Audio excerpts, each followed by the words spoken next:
All right, I know most of you guys out there are wondering what is the actual difference between medical school and chiropractic school. I got a lot of you guys out there that are going to chiropractic school right now watching me, but I have my best friend nearly in the entire whole world. All of my best friends would agree that they're my best friends. No weed use upside! Yay! He is in osteopathic medical school, third year, all right? And he's an entrepreneur, plus one. We've been kicking it old school for the last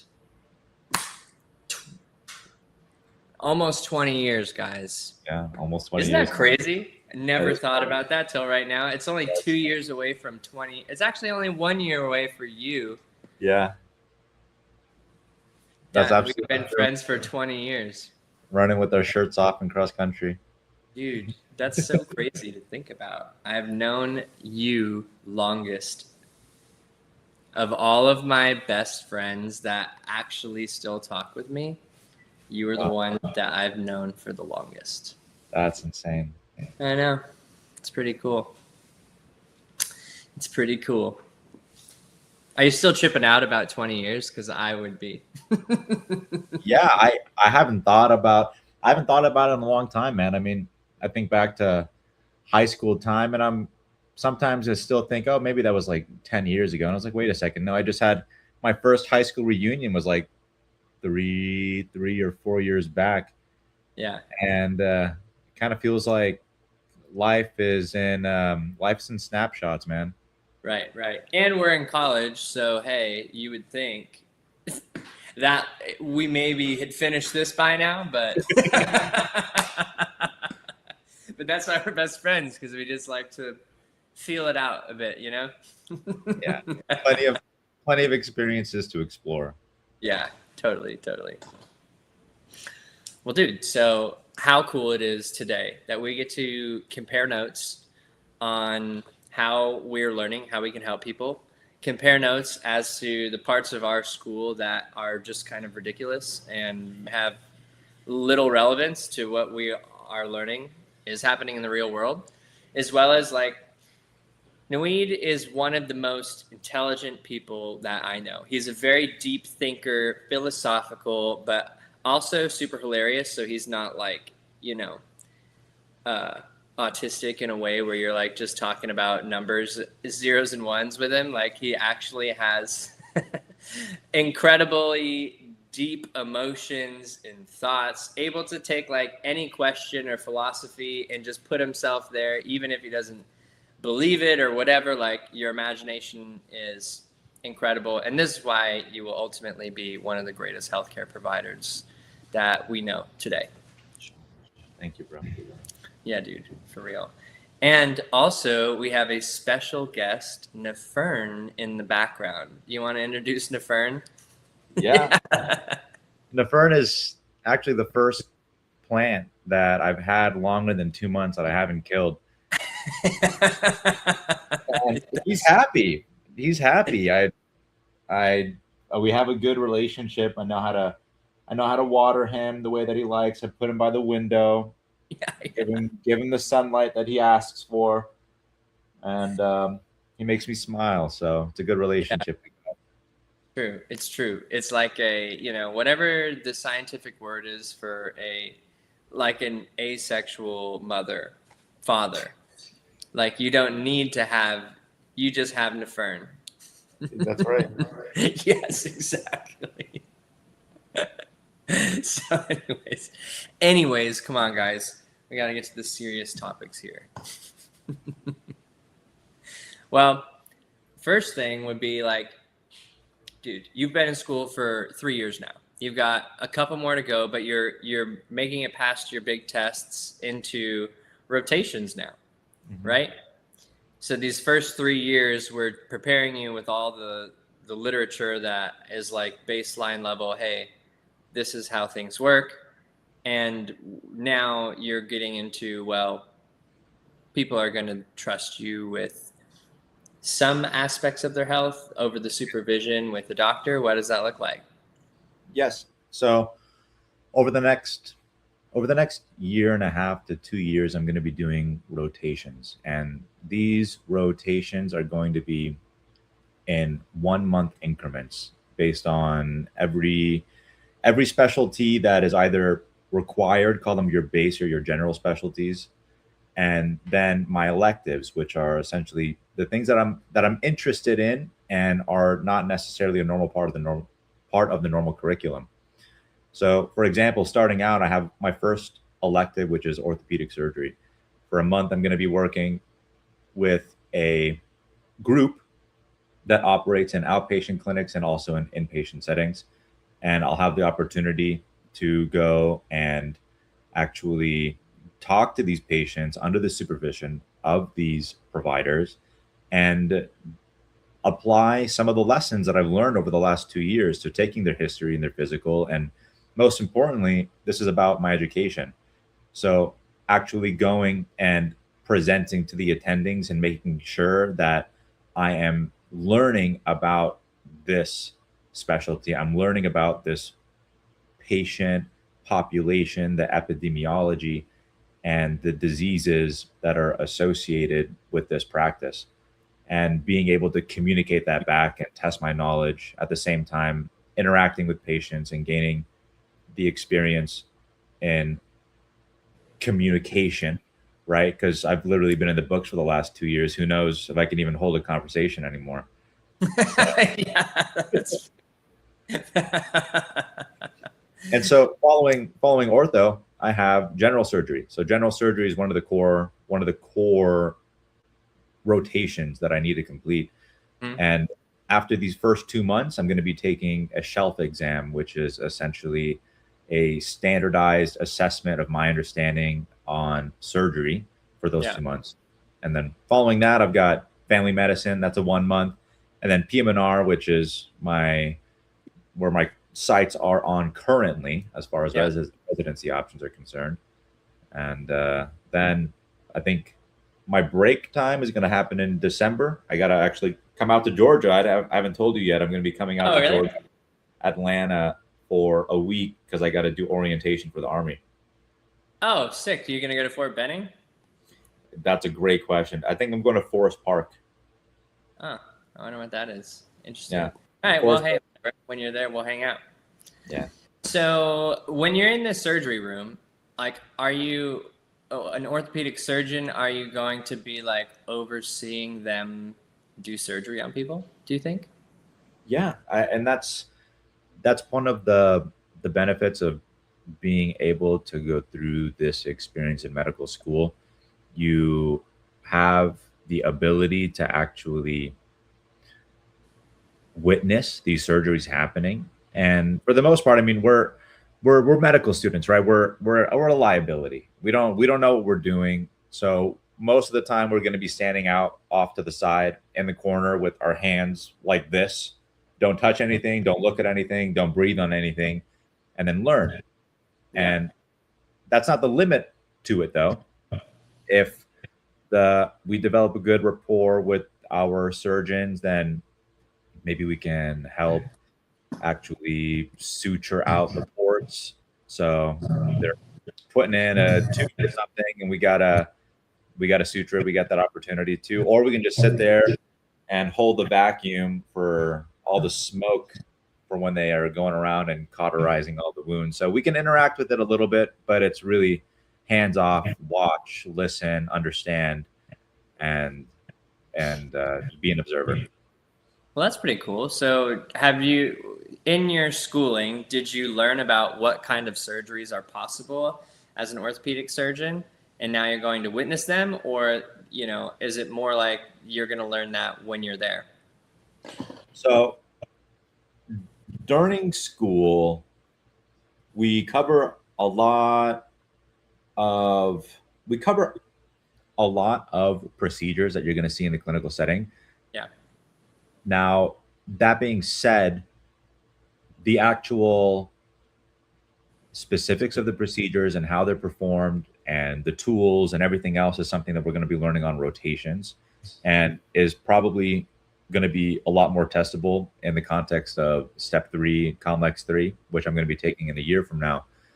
So, for example, the attending that I have for orthopedic surgery coming up, he sent me a text message of the things that he wants me to learn. So he wants me to understand rotator cuff injuries and amongst like surgeries on the knee and different joints, and have a decent understanding of it before I walk into the clinic, because I'm sure you're aware there's a big culture of your attendings just testing you. They want to understand your knowledge. They want to know that you care about this information, that you're learning about it on your own time. Right. And so I've definitely got some material to prep before I walk into rotation on Tuesday. Right. Right. Oh, this will be next Tuesday? This coming Tuesday. Dude, that's so cool. Yeah. Dude, amazing. That's awesome. I'm really excited. I'm excited to be out of the classroom, truthfully. The past 2 years were all lectures. It was getting ready for step 1 and Comlex 1. And I just finished those within the past couple of weeks. I finally got my pass for step 1, which thank God I'm very grateful for. Yeah. And now I get to go and experience what I came in here for, which is to do medicine, to be with patients. Yeah. Yeah, for sure, dude. That's so cool and exciting at the same time. So you said orthopedic surgeon, and then what was the next? Wasn't there a different kind of surgery? General surgery. So what is orthopedic surgery has to do with joints and bones, and general surgery just has to do with like removing organs and stuff? Or General surgery is, to my understanding, everything in the acute care setting. You're talking about a lot of cancers. You're talking about bullet wounds and trauma. hell yeah. And you're talking about a majority of the cases that are coming into the ICU where people need a surgeon. And the general surgeon is going to cover most things. And then if it's something hyper specific, like you need a cardiothoracic surgeon, well, then they got people for that too. Huh. That's pretty cool. So then so this is what you're going in for. You're going in to be an osteopathic doctor. You could end up doing all kinds of different things. Is it possible for an osteopathic doctor to do like plastic surgery? Yes. And the opportunity is there. However, there's a dynamic that's worth mentioning, I think, which is the dynamic between DOs and MDs. Some residencies are historically more DO friendly or MD friendly. So, as an osteopathic physician, you're taught a whole body approach to medicine. So, a lot of osteopathic physicians will be more pulled towards family medicine, right? Now, plastic surgery specifically has been a heavily MD biased residency for many, many years. And while the sands are shifting, DOs, osteopathic physicians have way, way, way more opportunities to enter into different specialties, and that has only been increasing over the last couple of decades. Some specialties, specifically plastics, is still, to my understanding, more MD biased. Do you feel like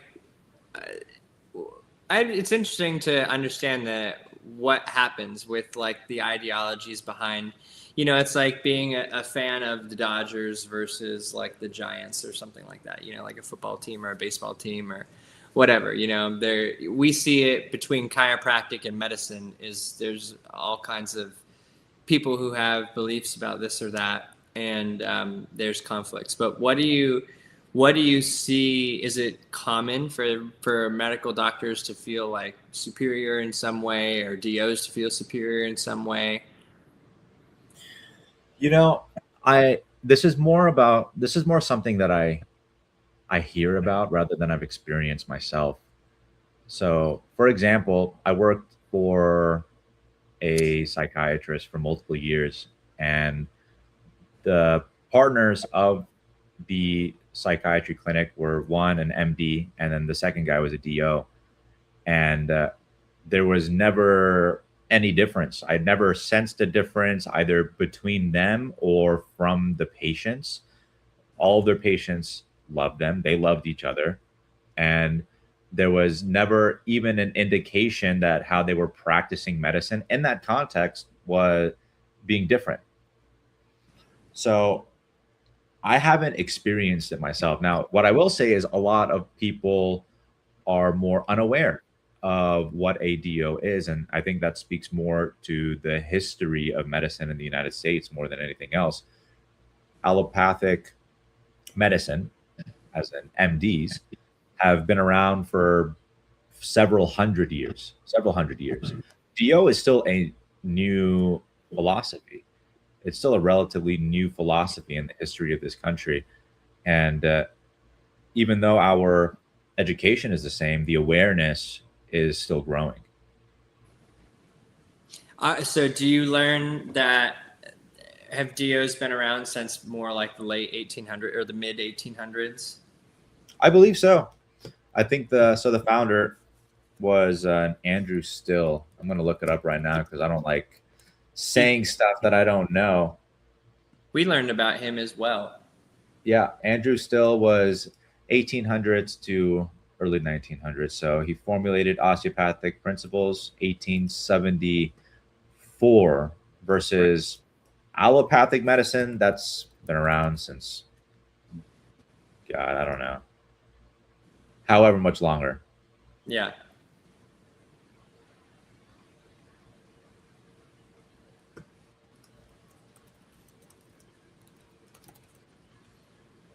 Well, we learned about Still in it's my understanding that he was very keen on looking at blood, like people's blood, what's in their blood. Did you learn the same thing?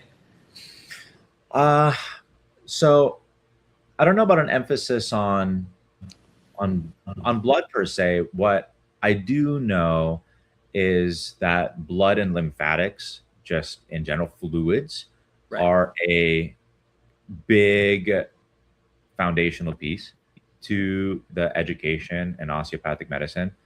And a lot of the treatments that we were taught in medical school have to do with lymphatic drainage. It's actually moving and manipulating a person's fascia and creating space for the body's fluids to drain and to move and to help with recovery. Yeah. All right, that's interesting. Do you ever I have these like compression boots and arm things. Do they ever talk about people using like compression to move their lymphatics? Compression? What do you mean by compression? I'll show you.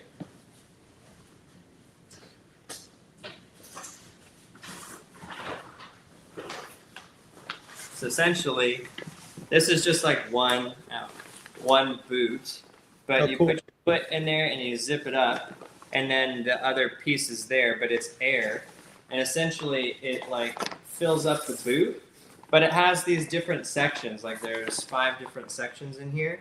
So essentially, it it compresses in waves, and it can get really, really tight. Like, we use it after like a run or any sort of like leg workout or something. But I know that I'm pretty sure there's people that like use it if they're diabetic, just to get just to move the fluids in their legs if they're have a sedentary lifestyle or something. But I'd be interested to hear more about what you learned on how are you moving the lymphatic system to help people heal. Okay, yeah, I understand what you're saying. So as far as the idea of compression, that's not something that we were necessarily taught about in our first 2 years of training. But what I understand in the transition from that is when you're compressing the leg, that fluid has to go somewhere, right? Mm-hmm. So when that fluid is moving, there are junctions in our body that our lymphatic system has to move through. Right. And so when we're doing treatment on individuals where this is the indication, like this is what we have to address, then oftentimes we'll do myofascial release in the thoracic inlet because this is where our lymphatic system drains back into our circulation, right? Right. Right. And so we'll literally do manipulation over the patient's shoulders and their neck and loosen up this tissue. And then another big place is right under the diaphragm. So Right. we'll call it doming the diaphragm. And to help people's respiration and their circulation, we'll literally go in with our fingers underneath the sternum and Yeah. dig in and actually dome the diaphragm and help it move and react to the autonomic nervous system. What would be like? That's fascinating because you're hitting as the idea to hit the vagus nerve, and with the diaphragmatic. Well, I guess the diaphragm is Phrenic. 3, 4, and 5 phrenic. Yeah. Exactly. So, uh, fascinating. What are you manipulating in the shoulders or in the when you're doing the manipulations? Are you like, how are you manipulating people? So we call it myofascial release, MFR. Yeah. And so with MFR, the way it was explained to me, it's kind of like driving a car. Imagine that the patient is laying down and I've got my hands on their shoulders. I'm feeling the tissue, and we have direct and indirect approaches in OMM. So a direct approach is something that's going against a restriction. So the direction that the body is, call it stiff, right? And then an indirect approach is the direction of ease. It's what direction does the tissue want to go? And so a lot of our education is about using our hands, and similar to chiropractic, as I understand, right? Yeah. It's about feeling the tissue and diagnosing it based on how it literally feels. And so you're going in and you're starting to move around this tissue. You're feeling the texture, you're feeling the warmth, you're feeling the fluids, and then you're helping guide that tissue either in the way it wants to go or the way that it's against, depending on the indication, like what's causing the patient pain. We're not trying to do a treatment that's going to cause them pain. This is about relief. There's multiple ways to treat the patient without just going against the barrier of restriction and making them uncomfortable every single time.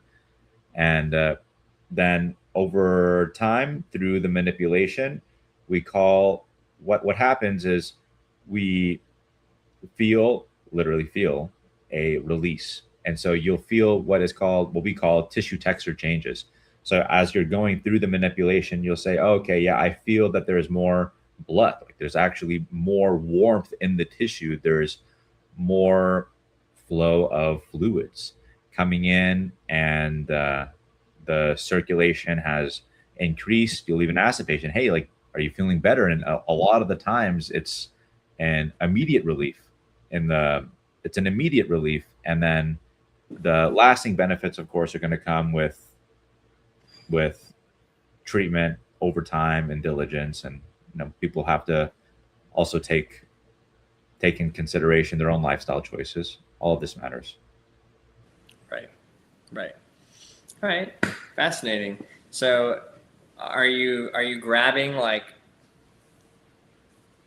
grabbing the shoulder and pulling, or is it more of like a skin pull with the fascia that you're focused on, or just literally just creating some movement? You could think about it as movement. I mean, I had 2 years of OMM, and that being said, I just want to say this as a preface, right? Like I love and I appreciate OMM, and I'm grateful for the experience and the knowledge that I've had in doing it. Though OMM is what is OMM? Can you define the words of it? Yeah, absolutely, osteopathic manipulation method. Okay, So okay. OMM is something that you actually go and do a fellowship in so that you can learn it in its in its practical sense. So everything that I'm explaining here, it's observing and actually practicing it on my peers, though my knowledge is so limited. So I Right. just want to say that in the context that it is an actual profession Yeah. within the context of medicine, and so I can give the knowledge to the best of my ability. Right. Though when it comes to a lot of Like the specifics of it. the specifics, yeah, I don't want to claim that I have that I have great knowledge at all. I passed my exams, thank God. Yeah. But that's all I can say about that. Yeah. That's all right. No worries. No worries. Okay. Yeah. No worries. All right. Cool. Well, so you're learning how to touch people, which is cool. And then what would you say the top three subjects that you really dive deep into are?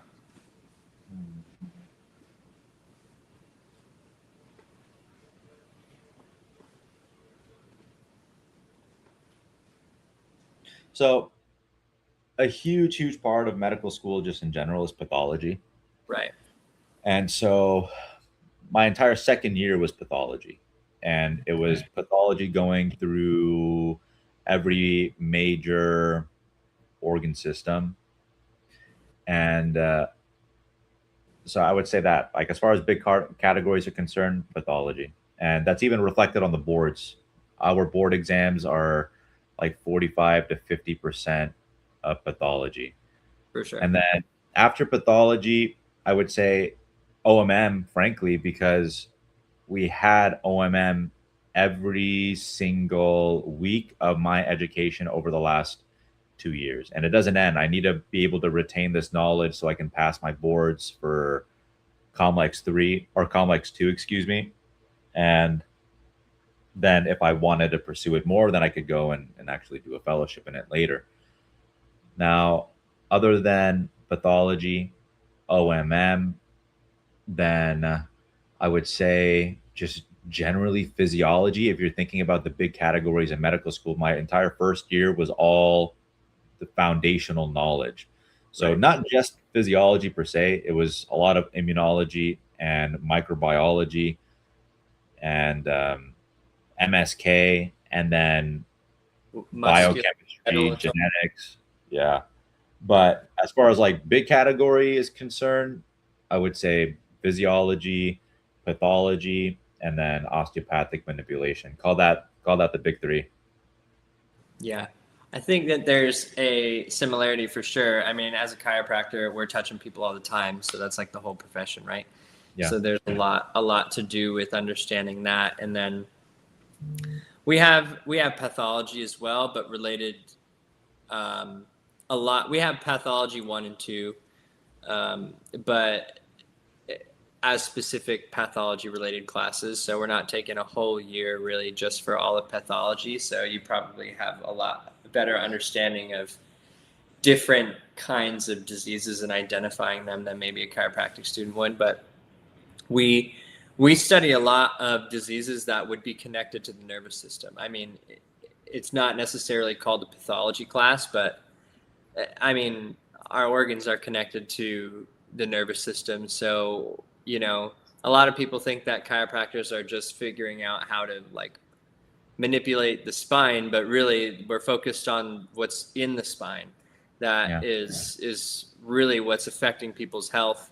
And, again, this is where I said at the beginning where uh, we may be learning things that aren't as applicable as what we would practice out in the real world in school just to get past, some of these boards, they can keep it pretty general. I mean, just talking about general truths about the nervous system, but, you know, do you find like we do that there's, a high degree of specialty that you can have as an osteopathic doctor? And through residency, I mean, is residency like the gold standard for understanding where you'd like to go? Because in chiropractic school, you have to just go seek out other professionals and essentially like pay for classes and maybe show up to a few of them for a few years in order to actually study them. I mean, we also can work for another doctor.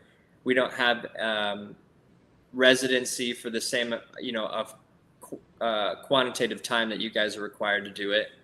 Yeah. I mean, but what is it like for you going into a residency? Obviously, you're picking your specialty, but is the idea that once you pick your specialty, like you find the person that is incredibly skilled in what you want to learn, or you still also have to go seek out further knowledge after school and the residency? That's a great question. So the way I've always been explained medicine, the way medicine has always been explained to me and the way that I understand it is that it is in itself a true apprenticeship model. And what that means is you are always learning by the fruits of knowledge of your superiors, of your attendings. Now, in the context of where I am now, rotations, I'm going to be rotating with many, many different specialties from OB-GYN to peds to ortho, general surgery, IM, family, PM&R, psychiatry. I'm going to be experiencing so many different specialties, some practices that I've worked in before, psychiatry and derm, but most of them I have very little experience except for actually going and seeing a specialist myself or seeing my family doctor every once in a while. And during this time, the responsibility falls on me to understand what it is that I want. And I'm looking at a bunch of different things. I'm looking at the actual medicine, the actual knowledge base, the patient demographics, whether it's inpatient or outpatient, or the time that I'm going to be spending or how I'm going to be using my hands. All these things matter. Now, all of this information and all of my preferences are going to pull me towards a path that I believe is meant for me. And once I choose that, I'm going to be applying to residencies. And when I apply to residencies, I'm going to be saying, "Hey, okay, I want to do PM&R." And then if it's not PM&R, I'm going to be doing ortho. If it's not ortho, it's family or it's internal medicine, and I'm going to be ranking this. Now, say I am a competitive applicant and I get my first pick, and my first pick happens to be PM&R. Now, Can you define what PM&R is for all the people who are not knowing what that is? of course, yeah. So PM&R is physical medicine and rehabilitation. You're working with patient populations who have undergone either serious trauma or neurocognitive disorders, and you're helping them through and manage their treatment plans and collaborating with a lot of different healthcare specialists. So you're working with PTs and OTs, speech pathologists, and helping these people increase their quality of life. And frankly, I would say all physicians really align on that category, right? And even chiropractors. Yeah. And so when it comes time to actually choosing my residencies, the question now becomes, okay, well, what program? And that is really where, to my understanding, the opportunities really open up for me to go and subspecialize. So just to give an example, say I want to do internal medicine. Internal medicine, you're a hospitalist, right? You're working in the hospitals. When a patient comes in to the hospital, you're the guy that they're seeing. You're the guy that's rounding on the floors and you're taking care of people. Now, from IM, you have the opportunity to go and do many different fellowships. So you can go in cardio or GI, renal, kidneys, and for example, or respiratory. And now, if I wanted to go into GI is a really competitive specialty. When I'm choosing my IM residency, I should be choosing a residency that's going to bring me closer to that goal. Either they're doing research or they have a fellowship program for GI that's somehow connected to that program. And that gives me the ability to follow and pursue my dreams. Now, even in the context of PM&R, there are multiple subspecialties within it, including pain and spine, amongst many other things. So I really have yet to even explore what this looks like. And I'm hoping during my fourth year, when I have the opportunity to go and do my elective rotation. So I'll explain what that means in a second. When I do my elective rotations, I'll be able to go and travel around to different cities and go visit different programs and find the best fit. And it might come down to the attendings, the actual physicians that I'm learning from, and me saying that, hey, I love this person. I love how this person practices medicine. I love what's important to them. I love their philosophies. I love how they treat their patients. I want to learn from this person. And I, in other words, I want to be this person's apprentice. Right. And then I choose that on my list and say, okay, that's where I want to go. I want to go to that program for these reasons.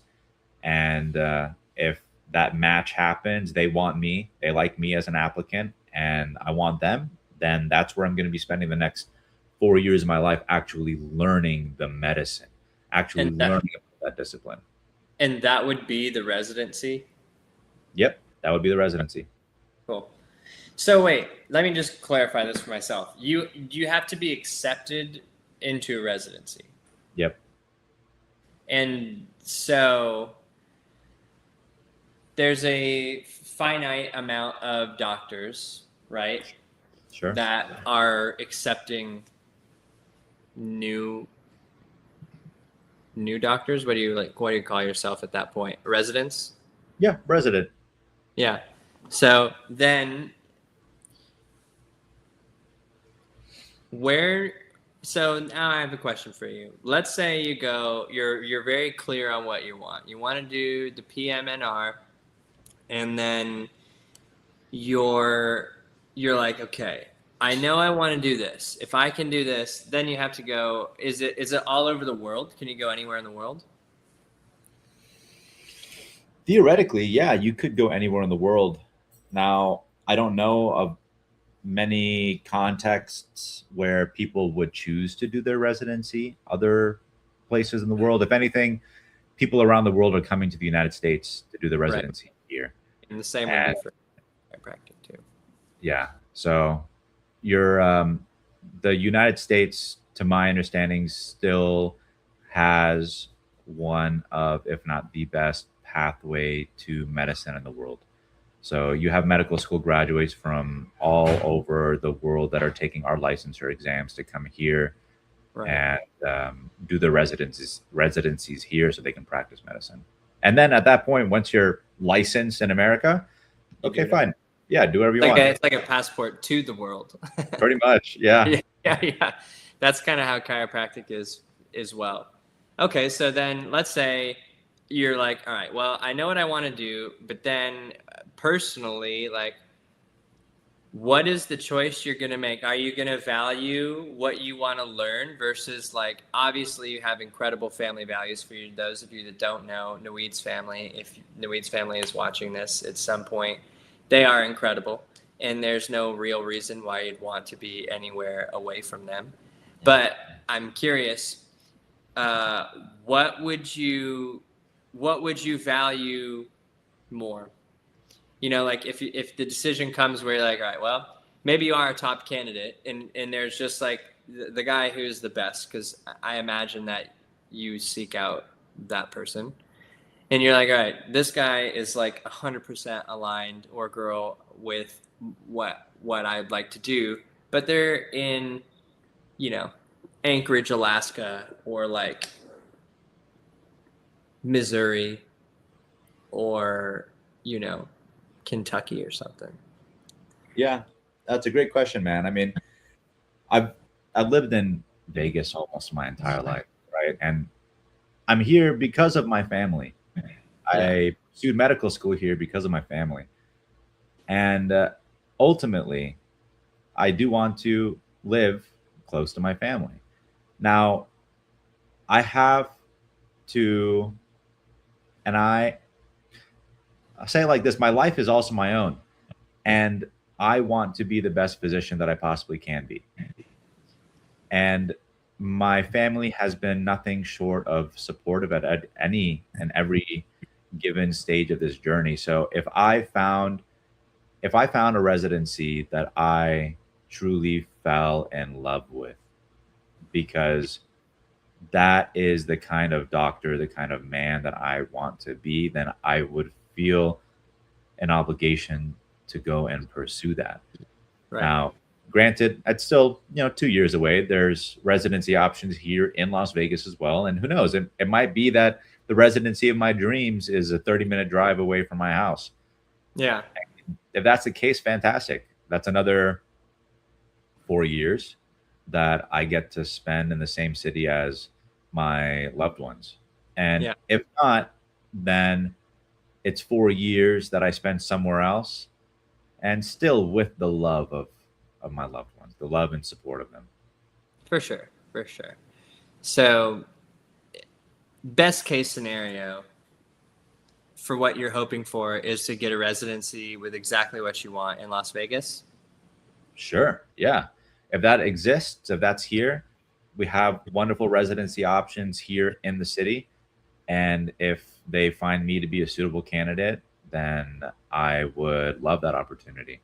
And if it turns out that I got to go to California and hitch a ride on the beach somewhere, then you know what? I'm not going to be upset about that either. Yeah, yeah, totally. You're gonna have to go to Nantucket. Yeah, exactly. Yeah, or something. Portland, Maine. How about Yeah, sure. Why not? that? Why not? Send me to I Rhode mean, it's Island. only 4 years. It's only Doctors 4 are. years. Yeah, exactly. If that's where the best doctors are, send me there. Yeah, I feel like that too. Well, a major difference between medical school and chiropractic school, we have what we call PEAK. I don't even know what it stands for. It's I'm not even gonna try. I'm not even gonna try. I don't even know what it stands for. We just call it the PEAK. Okay. But that's like we have 2 quarters, so 6 months of rotations is what essentially what it would be. You can pick 2 practices, like 2 chiropractic practices. Well, actually, you know what? It may even be different, because have you worked in like a clinic at your school? No. Okay. So for us, we start going into the clinic, I think after the first year and a half. So like, I think I have 1 more quarter, or next quarter, we actually start going into the clinic and start working on students. And then like after 1 or 2 quarters of that, then we actually start working on the general public for like a year or a year and a half at the school. So maybe that would be similar to a rotation. There's a chiropractic practice, quote unquote, at our school, and it serves, a lot of different communities, but there are chiropractors who practice different types of chiropractic. So, some chiropractors take x-rays, some don't. Some people use different tools to manipulate the spine, others don't. So you can kind of like go to this clinic, and you are adjusting the people, you're adjusting patients. There's a requirement. You have to adjust a certain amount to pass. And you have to find them too, which is also kind of a fascinating aspect of it. But some of the doctors will allow you to practice whatever type of chiropractic that interests you the most under their supervision, Yeah. which is kind of cool. So we learned that, and then after all of that, we then go to have 6 months of working in a practice with a doctor that's qualified to teach students. So, I mean, you're in a real life practice, and it could be anywhere in the world.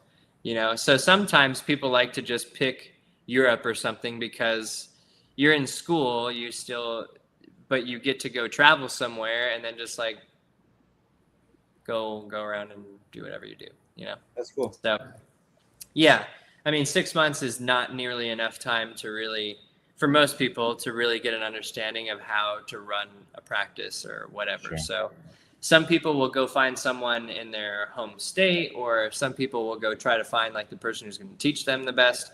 Everybody's got a different flavor. You know what I mean? Some people don't want to go away from home. Some people just want the best education.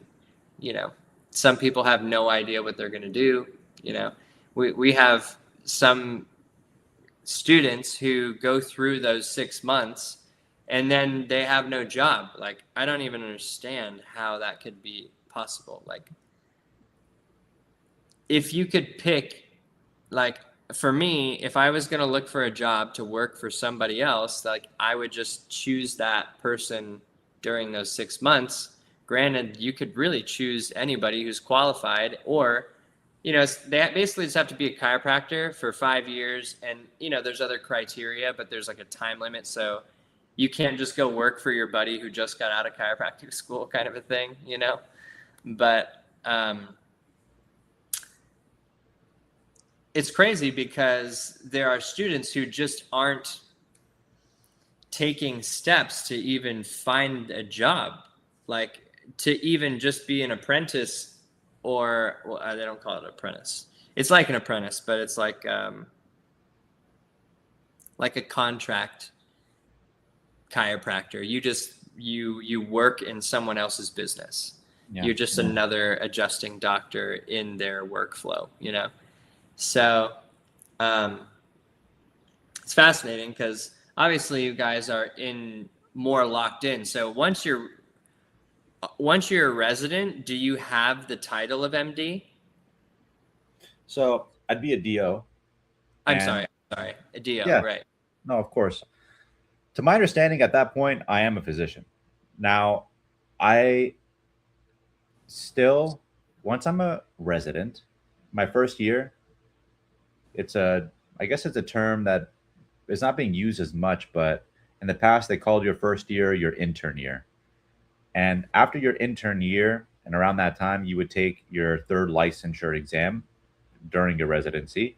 Once you pass that licensure exam, you've officially completed all of your licensure tests, right, to be a physician. Now, I don't know, like at that point, okay, I'm a DO. Now, I still have to finish my residency. So actually, frankly, this part I'm a little bit unclear about, specifically your question, because once I finish my residency, I know now I'm an attending. As an attending physician, I can practice on my own, open my own practices, get my own insurances, and be my own. But I have to complete my residency. So before that point, once I'm a resident, people are calling me a doctor. As soon as I graduate medical school, you're a doctor. Now, does that mean that you're a licensed practitioner? Not until you finish your residency, I believe. Right. Crazy. Yeah. Yeah. So there's definitely more time that's required in order for you to get a DO or an MD degree, for sure. Sure. For sure. You know, I was looking at comparative schooling the other day. Somebody posted a picture of like what is the difference between chiropractic school and medical school, like what the focus is, and on the thing it says that you guys take like way more classes on physiology. You know, and then for us, you know, you guys have more on pharmacology, obviously, and then tons of pharm. Yeah. And then for us, it's super heavy in nervous system, musculoskeletal stuff, and radiology. Yeah. You know, taking x-rays, like pathologies on an x-ray. Yep. You know? So fascinating. But then it shows like the core curriculum classes are very much similar the chemistries, the biologies, all kinds of anatomy and physiology. Like there's a very similar core curriculum and amount of hours of school that's the same. And really the biggest differences come with you guys being experts in pathology and pharmacology, and then us being experts in nervous system, and x-rays would be like the subset of that, you know? So it's kind of fascinating. But the requirements for specialties, what I really appreciate about the medical industry is their ability to delineate titles of specialties in the public's eye. Yeah. Because the problem that I feel chiropractic faces is you think, okay, well, I'm going to go to the chiropractor. Well, you may not know this, but there are so many ways to be a chiropractor, and not all of those ways are actually equating to the same outcome. And they can be vastly different. A chiropractor who takes x-rays is going to approach a patient with very different eyes than somebody who doesn't take x-rays. You know, we had a debate in our class the other day. I'm getting on a few topics. Let me just close off by saying that I really appreciate what MDs and DOs do as far as specialties, because there's in the eyes of the public, you could go to a podiatrist, you could go to like an osteopathic knee surgeon, like he's just the DO knee guy, you know, like, and it's on their title, you know, like they're like, I am a, you know, not a dentist, but a urologist or an endocrinologist, and people like know what a cardiologist, they know what that person does. Yeah. You know? So in chiropractic, there are people who, you know, somebody who's doing family practice and a heart surgeon are like, although they share the same baseline education, are vastly different in their scopes of practice and their ability to help a specific person with a specific problem, you know? Like if you go to the cardiologist, you could probably ask the cardiologist about certain pathologies. He's probably going to remember some stuff from school and be able to still help in some way, but you're not going to ask a family doctor to cut your chest open and put a stent in your heart. Yeah. You know? And there are distinctions in chiropractic that are like this, but you call the brain surgeon chiropractor a chiropractor. You don't call him anything other than the chiropractor. But then there's like a family chiropractor who you also call a chiropractor. So in the eyes of the public, like our industry is, to me, missing the mark on labeling specialties in chiropractic. And I think that the medical industry does an incredible job of doing that, because people aren't confused. They know they need to go to a specialist because they have a certain problem.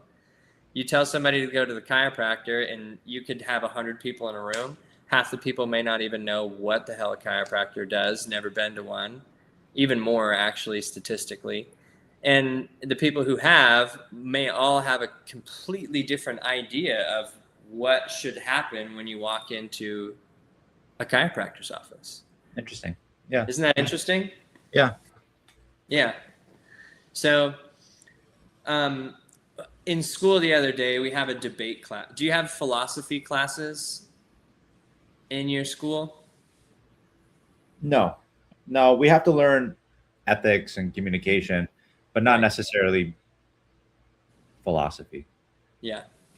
So the challenge that is in our profession right now is that there's like, throughout history, there has been qualms between the medical profession and the chiropractic profession, like big class action lawsuits.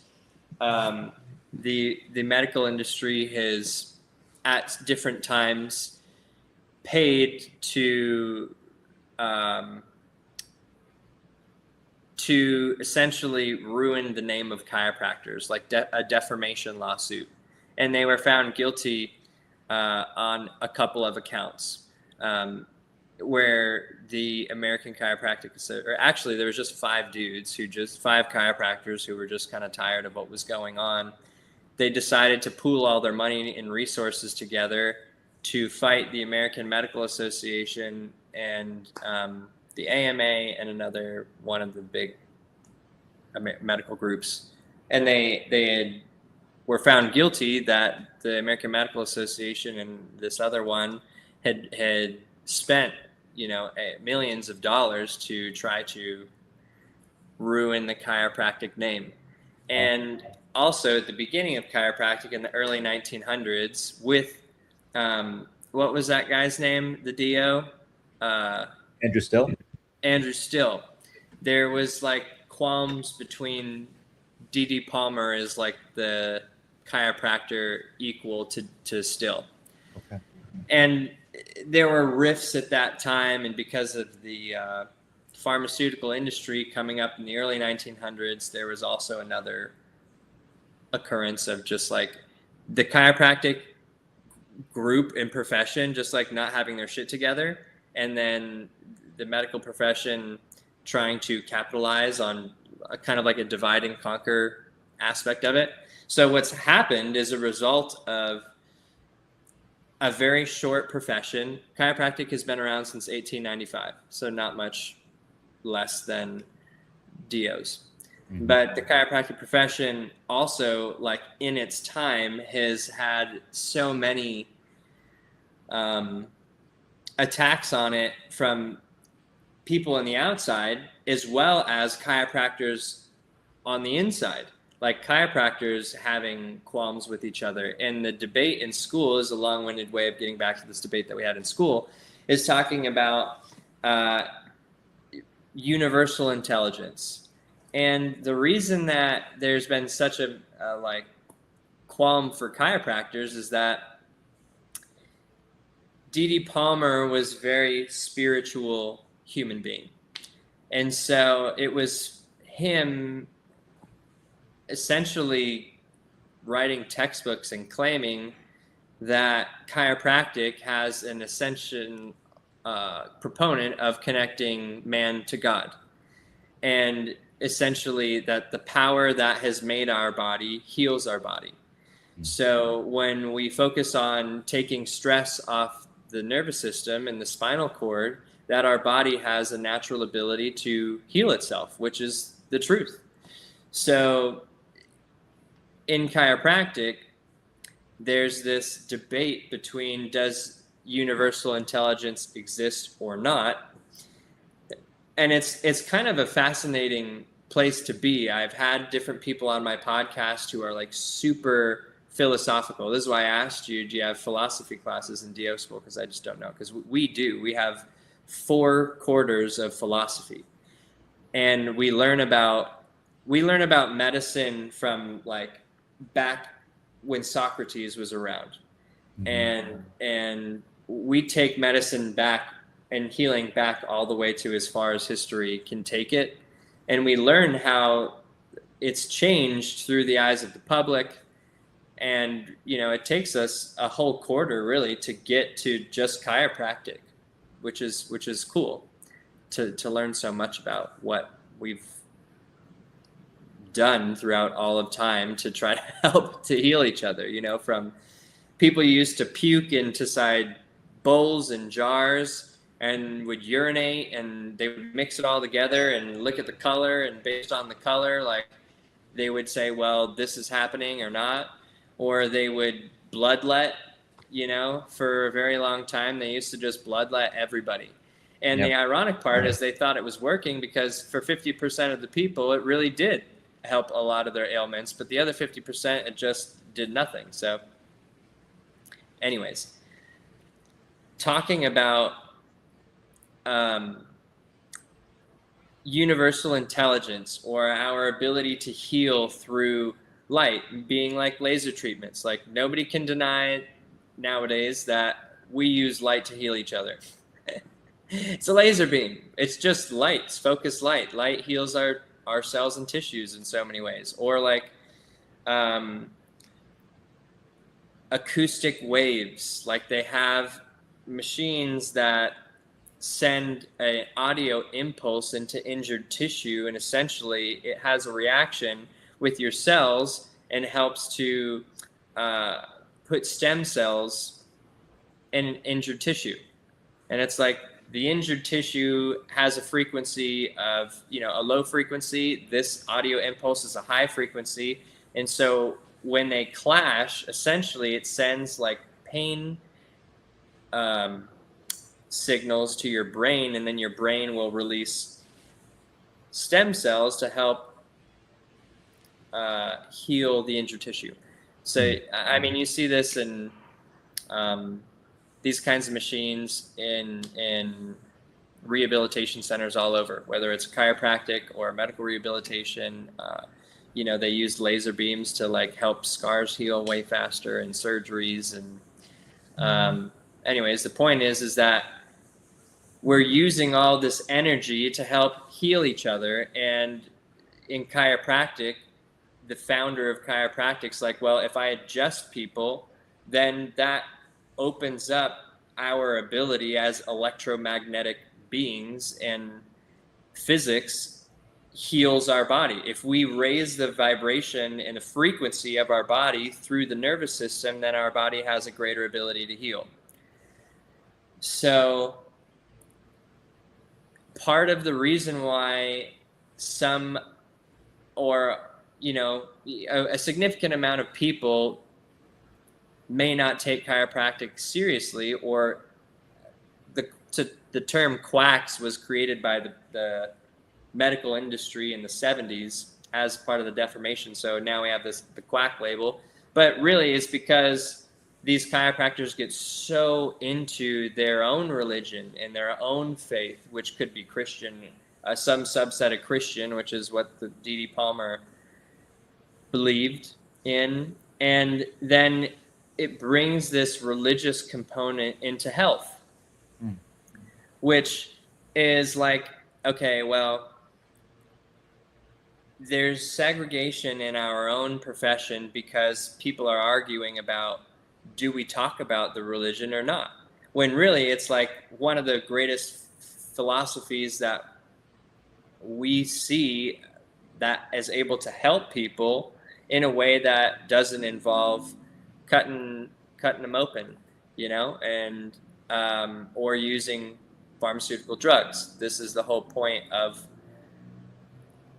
a lot of chiropractors' mindset, is they want to try to do what they can. And obviously there's like a threshold where people are, eating terribly. They have incredible metabolic issues. They have sedentary lifestyles. Like, there's only so much that a chiropractor can do in some cases, that, you have to have medicine to be able to pick up the pieces. You can't get into a car accident and have a bone sticking through your skin and expect to go to the chiropractor. Like, so I've just said all these things to bring into light, like, do you think that having a spiritual foundation, you have a very, very solid spiritual foundation, and for our entire friendship, you've always had an incredible spiritual foundation. Do you think that there are benefits to having a spiritual foundation regards to healing? Not saying that whatever you say is how you will practice or whatever, just like understanding, like, do you feel like having a spiritual foundation can help people's physical bodies heal? Yeah, absolutely, man. I of course, I'm being licensed as a DO, and Right. I love medicine in its true purpose, which is to heal. And the word heal, as you alluded to, in history has meant different things at different times to different people. And I can speak in the context of my own life that, and oftentimes, and in the lives of my loved ones, that when there was some ailment, some stress, physical or mental or emotional, the thing that loops everything together is the spiritual. And oftentimes it's about, I think, our worldviews. A person who doesn't believe in something greater than themselves oftentimes loses the scope of purpose or even a belief in a goodness in the future, a hopefulness. And you could call hope itself being a medicine. You're not going to find it at the pharmacy, right? Or you're not going to find it in a bottle, but you are going to find it in your beliefs and in your faith and in this clear understanding that, you know what, no matter what it is that I'm going through, everything's going to be okay. And if you believe that, and then also believe, you know what, even take it a step further, I am going to be okay. It is okay. I will be okay. Then say, just take an example, just take into consideration somebody that lost mobility. And essentially that's the patient population that I'm hoping to be working with, people that have undergone some serious trauma or some drastic change in their life that has affected them so much. I want to help these people have hope. And my spirituality is my own, right? And that's the society that we live in. We live in a society where we don't share we don't share our spiritual or religious beliefs, or if we do, then we do with a small subset of the population, and that's okay because we can still encourage people and we can still call them towards the things that they love. And even that in itself, I think, is speaking truth to the spiritual context and say, okay, what is it that you're living for? What are you fighting for? And sometimes people are so deep in the weeds of their own minds, maybe from the trauma of their lives or whatever past experiences, that they might say, I don't have anything to live for. Okay, well, let's talk about it. Do you got a dog that you love? Do you love your parents? Do you love your kids? Maybe it's the dream of, even at the lowest sense, it's a dream of just being able to have the mobility to go and hang out on the beach and just go and chill and enjoy that. So let's focus on something that you love. Now, for me, that love for myself is my relationship with God. And it's wanting to serve Him and understanding that whatever it is that I do, whatever it is that I pursue, so long as it is for His sake, I'm going to be okay. I'm going to have peace in my life. There's going to be blessings in my life. And from that, I'm also going to be a better physician because I love and care for people.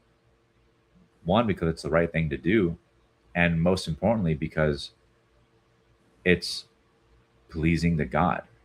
And I know that if I do that, then I am going to be okay. I'm going to be okay in the eternal sense and the infinite sense of being and of my life and spirituality.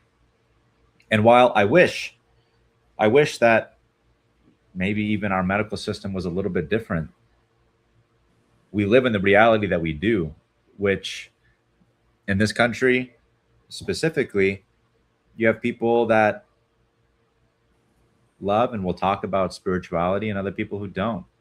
And medicine kind of falls, I think, in the middle of that, where we practice evidence-based medicine, right? And that's, I feel like, exactly how it should be, though it also, in the same breath, does not have to be independent of one's spirituality. If anything, to answer your question very directly, I think it would benefit people a lot. And to just go back on my previous point, in my own practice, it may not be that I'm not going to be going around and calling my patients to God, right? That's an obvious violation of like my own principles, Yeah. and let alone the principles of being an osteopathic physician.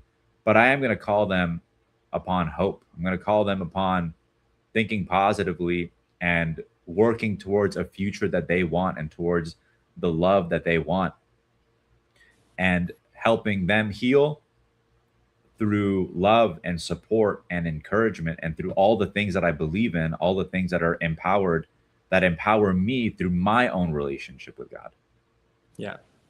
Yeah, for sure.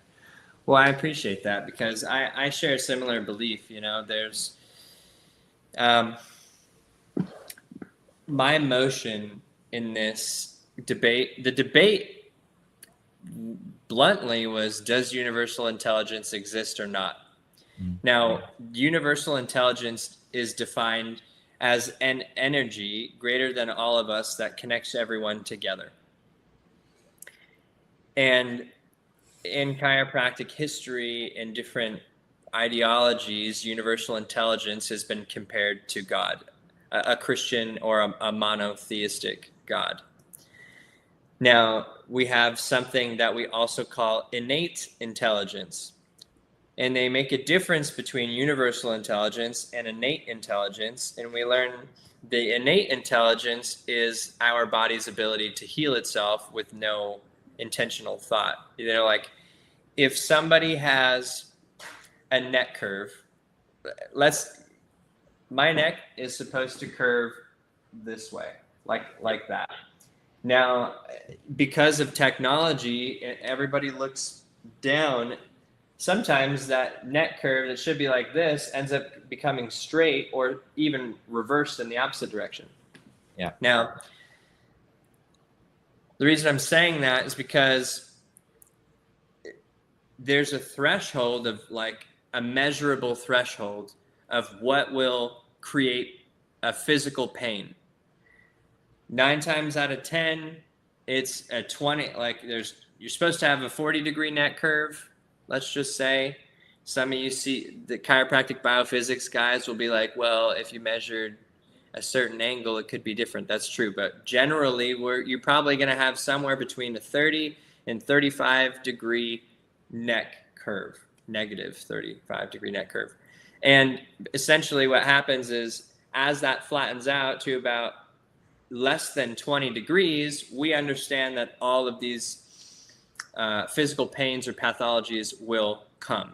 That's the threshold. If it straightens out, then your body is going to experience these sorts of ailments or symptoms. And then essentially, if somebody's less than 20 degrees, if you get them to have a more than 20-degree curve, our body spontaneously remisses those symptoms, where this is the innate intelligence that I'm talking about. It's like, hey, if we take stress off of the spinal cord, our organs function better. That's like the most plain and simple way to say it.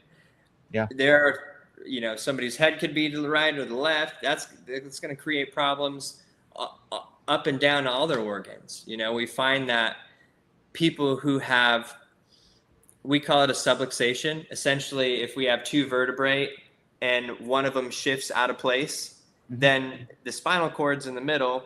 And so it's like stepping on a garden hose. If you're watering the gardens and you step on the garden hose, then the water stops flowing. Yep. Well, the same is true for the energy that goes from all of our organs and tissues in our brain. The messages go back and forth. So innate intelligence is our body's ability to process the information and regenerate with healthier, stronger cells. Universal intelligence is our interconnectedness as one. And the conflict in chiropractic is going, well, does universal intelligence exist? Should it exist in chiropractic? Should we even talk about it? And I agree with you, where my statement, well, I was for the opposing team because it's contrary to my belief. I believe that we have universal intelligence. We're all connected. I believe that we have the ability to heal. Personally, it's happened to me in many ways. Yeah. So the challenge is to like go to the other team's side and prove the opposite to be true. You know, it's a cool exercise in philosophy, right? And you know, it's hard for me to just be like, we are not connected. We have nothing. So my argument was just like, well, the benefit of having evidence-based chiropractic, because if you take x-rays, you can measure the curves of somebody's spine, and there's plenty of research to show somebody's in a particular position, what that means for the health of themselves, how are their organ systems functioning. Like they measure conduction times from like a thought to like actual movement in hands, and they find that if you have a subluxation where your vertebrae are out of place, that your nervous system doesn't function as well. Your organs have less energy. So there's a way to measure that, and it's like it gets me fired up to know that chiropractors are allowed to practice without taking full spine x-rays, because one, contrary to a history of crazy beliefs about x-rays, there are x-ray machines today and for the past couple decades that really have a very statistically insignificant effect on somebody's physiology, to the effect of you can, you know, if you x-ray a child, you can x-ray an adult, and there's literature to show this on idealspine.com. If you go to the resources section, they have studies, peer-reviewed journals that are accepted by medicine and chiropractic, not just chiropractic journals, that show that, hey, if you're taking a flight, you get more radiation just being on a 3 or 4 hour flight than you do with 4 or 5 x-rays of your chest. So like people are engaging in this activity all the time. So in our profession, there's still these like historical challenges where like people go, well, x-rays are bad. Well, not really. And the literature is showing time and time again that the x-rays are actually not having a negative impact on people. But we still have all these doctors who will fight tooth and nail to be like, I'm not putting radiation in my body. And it's like, well, how I see that as a physician is like, Noid, if your mother came to me, let's say now you live in Maine, right? And your mom you're trusting me with your mother's health, right? I'm a doctor. I go, well, we're gonna just get her adjusted. We're not gonna take any x-rays. We're just gonna do that. Then come to find out, when your mom was 10, she fell off a swing and fractured her neck. But because she's a total badass and she doesn't complain about pain, she's just been living her life like that. Then, you know, I adjust her and her neck fracture gets worse or something terrible happens, you know? Yeah. Or, you know, you take an x-ray of the abdomen and you see that maybe she's got bladder stones. Or, you know, you can see metastatic cancer on an x-ray. You can see tumors on an x-ray. But people aren't feeling that happen. It's like, how can people end up with all of these incredible pathologies and feel normal? Yeah. It happens all the time. So for me, it feels like such a terrible construct to allow chiropractors to not take x-rays, because I just interviewed an Olympian, and he made it all the way to the Olympics. He had a fractured lumbar spine. He didn't know. He knew he was in pain, but he made it all the way to the Olympics with that. You know what I mean? Like, and then to go to somebody who's supposed to specialize in the spine and nervous system and then not take simple measurements of like before and after is crazy to me. And I'm bringing this up and I'm bringing it back to spirituality because this is more for the chiropractic listeners. Maybe you're like, hey, we're a DO. We measure all these things. It's super evidence-based. It's all objective. Like we're doing all that. This is normal for you. I'm saying this because it's not normal for chiropractors. And this is the challenge of our industry because there are chiropractors who do that and there are chiropractors who don't, but we call them the same thing. Yeah. I'm okay. Hey, if somebody doesn't want to take x-rays, and it's not to say that you can't help somebody without taking x-rays, because absolutely you can, and it's possible. And people do it all over the United States, all over the world, really. And people are healing of these incredible ailments. But it's just like, well, can we just call that person something different? Because my own mother, I used your mother as an example because my own mother goes to people and I am saying, hey, this is the best guy that I know in your area. He's supposed to understand about x-rays, like at the highest level. It's like referring your mom to a brain surgeon. You know, like there's like a group that trains all the best brain surgeons in the world. And you're like, unfortunately, my mom needs this doctor. So you refer your mom to the doctor. I referred my mom to the doctor.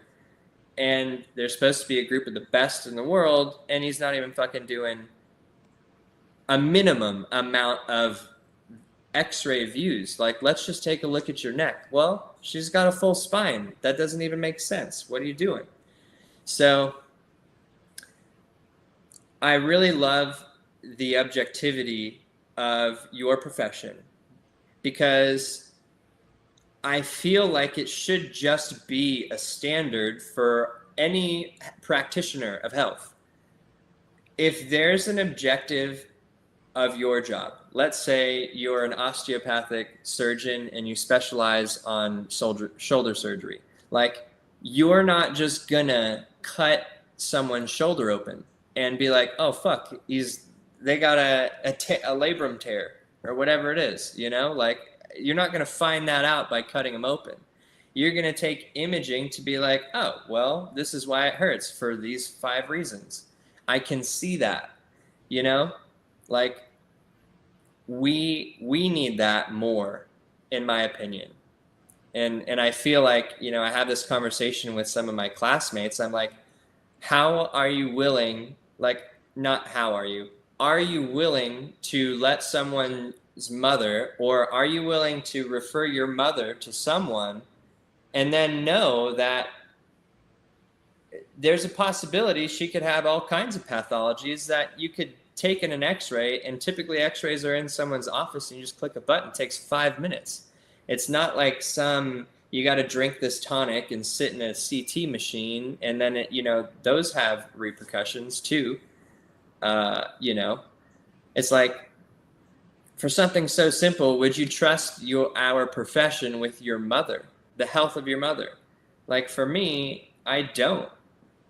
Yeah. I barely trust that. I don't trust the health of my mother with specialists, which is like sad, you know? No, I hear you. Yeah. And to agree with you about universal intelligence, like for me, we're focused on this like random conflict. And it's like, I believe that, as you said, if we bring in hope, we don't have to call it whatever religion it is. It's just like, yo, there's power in you. You got energy, baby. Like there's a reason that you can cut your finger and it shuts by itself. You don't have to go to the doctor. Like maybe you need stitches, but if you didn't get stitches, like it might seal up on its own. I got a couple of cuts where I probably should have had stitches, but it just sealed itself up, you know? And just to teach people that that's possible and give people hope and connect them with a community of like-minded, high-vibing people. Like absolutely the biggest practices that I know, the chiropractors all talk about their faith and people heal. So I just, totally went on a tangent, but I really appreciate the objectivity of your profession, and I feel like it's my purpose to bring such clear evidence to chiropractors in a way that changes like regulations where you could trust your mother in a chiropractic office wherever. Yeah. Because at a baseline, you could be like, hey, I'm a DO. I can look at a set of x-rays and actually understand what this is. Like, we could all just have our mothers walk in and fucking know that, hey, actually, this guy, what he's saying is that seems right. You know, or Yeah. like, this guy has no fucking idea what he's talking about. You probably should go to somebody else. You know? Yeah, no, man. I agree with you. I think we as healthcare professionals would be we would do our patients a really great disservice by not using the best of what evidence-based medicine offers. The science is there. We have researchers all around the world that are continuously contributing to this library of medical knowledge. Right. And it's our job as health professionals to apply that, and to communicate it. And if we don't do that, we're kind of shirking away the gifts and the opportunities that we've been given to heal people.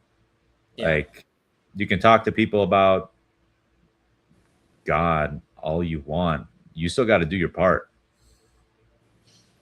Yeah. Yeah, it's true.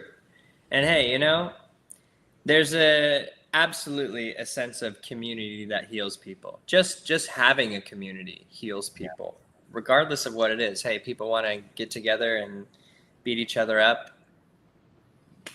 They like that. You know, some people want to pick a religion and talk about it. Some people want to race cars. Some people want to watch birds. Like, just getting into a community that of like-minded people is healthy. Yeah. You know, getting exercise, like understanding who you can talk to just like be healthier, you know? And I feel like COVID was one of the greatest blessings for humanity, because I feel everybody, no matter if you're a doctor or just a civilian or whatever, like everyone started to question what is health and how do I attain more of it, you know? And I think that you're saying, you know, hey, there's more of an integration between medical doctors and DOs. I hear of integrations between medical doctors and chiropractors where they have regenerative businesses, anti-aging businesses, where they have a whole medical staff and a whole chiropractic staff. And the thing, like, the people that come out of some of these places are just like incredible case studies. You know, not that a patient is a case study, but they're having case studies that come out that are just insane. You know, like, I feel like 10 years from now, with all the AI and integrations of nearly everything in this day and age, like, we're going to find out that we have the capabilities to help each other in a way that is way more significant than people are giving credit for right now, where the aspects of medicine and the aspects of chiropractic and the nervous system, the ability to have less people be cut open and have failed spine surgery is a CPT code that's diagnosable. And there are people out there, like you said, that are creating research and just connecting all these things. Like, I think it'd be so cool to connect. We know that the nervous system connects to all of our organs, but there isn't a lot of research done in chiropractic. And some of the research that's done is not in very credible journals. Yeah. It doesn't mean that chiropractic isn't credible, or that it doesn't mean that the nervous system doesn't work in the way that it does. It means that we're a young profession, and for whatever reason, we had to figure out how to start connecting all of the dots to follow the medical model to really gain any traction in credibility in the eyes of the public. So, the chiropractic industry is transitioning from being we call it principled. If you're a principled chiropractor, you believe in the founding fathers of chiropractic, and these are the guys that were very like, hey, this is God moving through us. If we just adjust everybody, all these diseases will go away. And there are stories and recorded stories of people with epilepsy, freaking different types of cancer, different tumors, asthma, cardiac problems, liver problems, like that, Parkinson's disease, like diseases that people say are uncurable, and they go and they change the stress on their spinal cord through particular types of chiropractic, and they have these spontaneous remissions of all these incredible diseases. There's plenty of cases of that, but there isn't correlating research to show consistency, which I believe will come in due time. Yeah, and I hope it does. Yeah, that sounds like you're going to be and God willing, inshallah, a pioneer for this. For sure, man. I think that my purpose is just to connect people together. Like, I really, whenever I'm praying, I feel like that's my whole deal. Like, I just got to be going everywhere, connecting all the people. I don't know if I will be the most educated in one thing, like I won't be like the best at one thing. I think that I will know every person who is the best at one thing. And I think that I'll be able to bring them together so they can just create the best information. Like, I will be the best uniter of the smartest people on the planet for health. Like that's my goal. I just want to put them in the same room and be like, watch this, like, I love it. Yeah. But by knowing all these people, I'll probably know a fair share of what's the best. Yeah. So that'd be cool. Yeah, I'm excited. I'm excited for you. I'm excited for both of us. Yeah, dude. Because, like, can you tell us a little bit about your Gap DX? Sure, yeah. Yeah, dude. Because for those of you that don't know, you could already tell. I mean, we've been on here for an hour and a half. Nuweed is one of the smartest people. I bogarted a little bit of the time, but I got fired up. So, anyways, let's hear. I'm glad you shared your Gap DX, bro, because it's freaking sick. Thanks, man. I appreciate it. I think so. What I've noticed going through medical school and just through my experiences in medical education is there is a systematic disconnect across medical schools in the country, whether it's MDs and DOs, and the licensure exam expectations. And there's a lot of merit to it in that medical schools have a job to prepare you to be a good doctor. All right. The licensure exams, their sole job is to make sure that you know the information that you need to know to get into your residencies and recognize diseases, recognize the pharmacology, the microbiology, and think like a physician. And you would expect that these two things always line up, but that's not necessarily the case. There is philosophy involved, and there is also the context of understanding what it means to be with a patient in the clinic, understanding, okay, what do I do next? And what are the steps that I need to take to be able to diagnose what this illness is. And so the point is you've got these two parties, the licensure exams, and you got the medical schools that are working towards a common goal, though there is a gap in the communication and the expectations of what that means. There's not a standard per se. And my goal is to work towards building that standard. And I say that with as much as ambition as it sounds. I want to be able to help give medical schools the tools that they need to be able to assess their curriculums and to within the scope of the bureaucracy that are in medical schools. In medical schools, you have your curriculum committees, and then you have on top of that the administration, and below that you have the professors that are actually making the content. And to this day, it's a lot of manual back and forth, plus stack on top of that the actual metrics of how students are performing on the school exams and the licensure exams.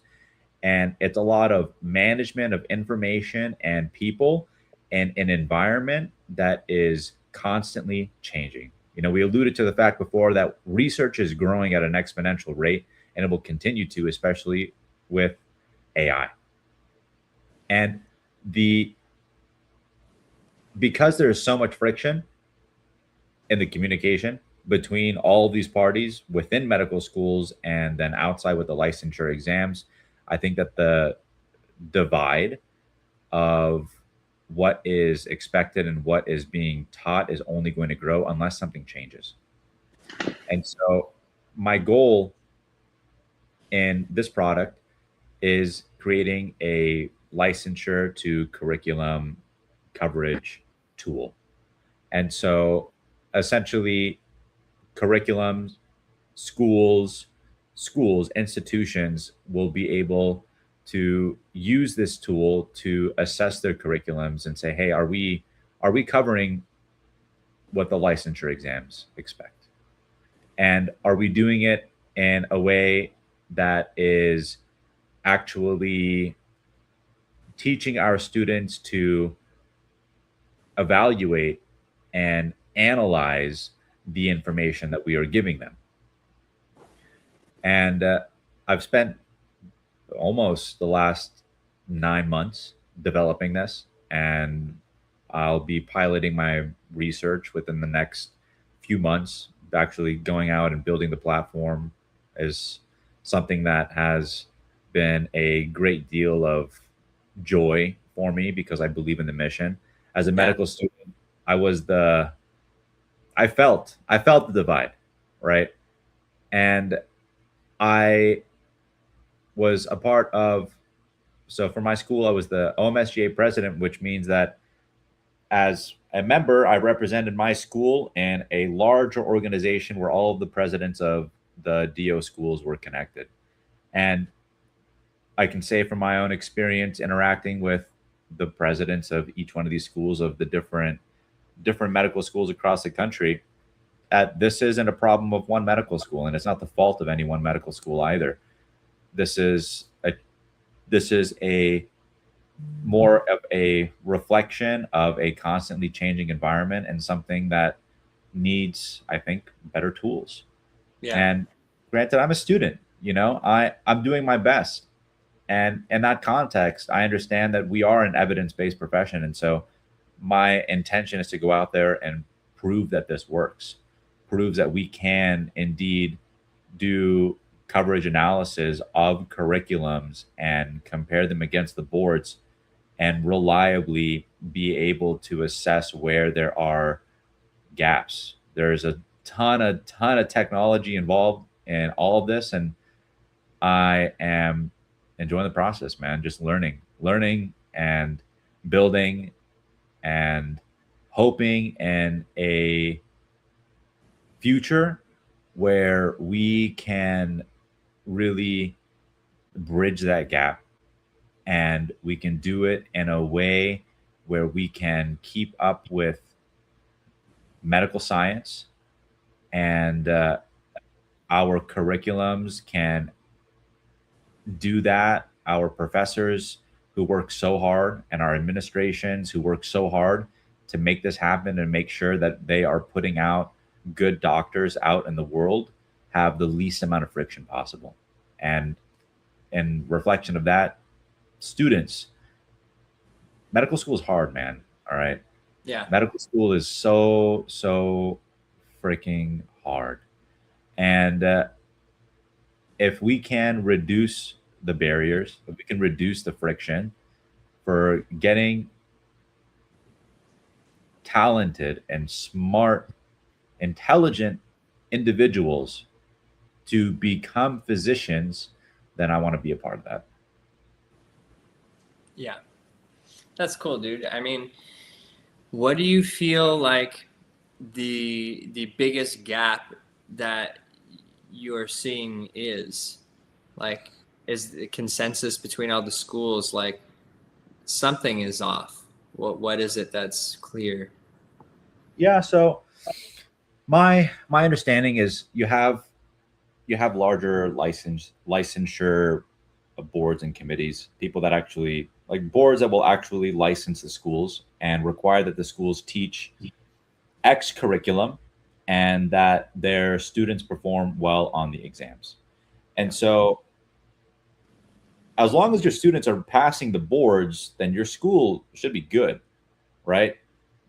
Curriculums and schools have a curriculum map, and it's something that they submit out to these licensure bodies, and there's a lot of work done to actually approve this out.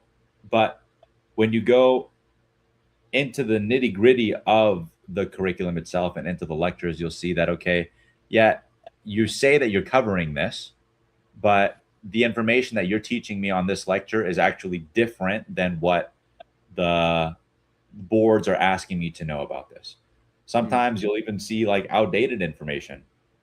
And so, that being said, the regulation is there. The regulation is there, though the tools have yet to catch up. The tools have yet to catch up, and that's essentially what I'm trying to develop here. Right. That's cool, bro. I mean, I think that what are your guys' pass rates of the tests? Do you know? Do they tell you guys? Yeah, to my understanding, our school, for example, has like a 99, 98% pass rate for our exams. And I would kind of split the credit on that between the school and then the students themselves. Nobody goes into medical school as a lazy person. And if you do, you're not going to make it. There is a huge, when you are a medical student, you better be ready to do whatever it takes to succeed. Even if you don't feel like you're getting the support that you feel like you need to from the curriculum itself. Yeah, yeah. So there's a huge culture amongst medical students across the country where medical students are going to third-party resources to learn this material. For And sure. so you have huge medical libraries and test banks of these multi-million-dollar organizations whose entire sell is to help you prepare for your boards and your licensure exams. Now, well, no, these third-party resources are. That's the point. The point is I'm going to medical school to learn this stuff so I can pass my boards, but I'm not learning the stuff that I need to in medical school to pass my boards. Right. That's what I meant. Because of that, now I have to go and pay more money. Way more money, a lot more money, and learn from these third-party resource companies to actually prepare for the boards. That's friction, bro. That's friction. I'm going to medical school to learn how to be a good doctor and pass my boards. You get your certificate, and you're paying a lot of money to do it. It's definitely not just like a walk in the park. Yeah. No. Yeah. So Cool. So then, you know, that's a good idea. You know, we have 90+% pass rates as well, right? Where maybe the school would argue like, yo, we don't have a problem in this department, right? That, which could be a fair argument based on statistics for your school or my school. Sure. It almost feels, you know, right? Well, this is not a problem because everybody already passes. Yeah. But listen, I'm not saying that that's the solution at all, because I think that there's absolutely part of what we learn that, excuse me, is missing as well. Like sometimes there's a disconnect. At our school, there's a lot of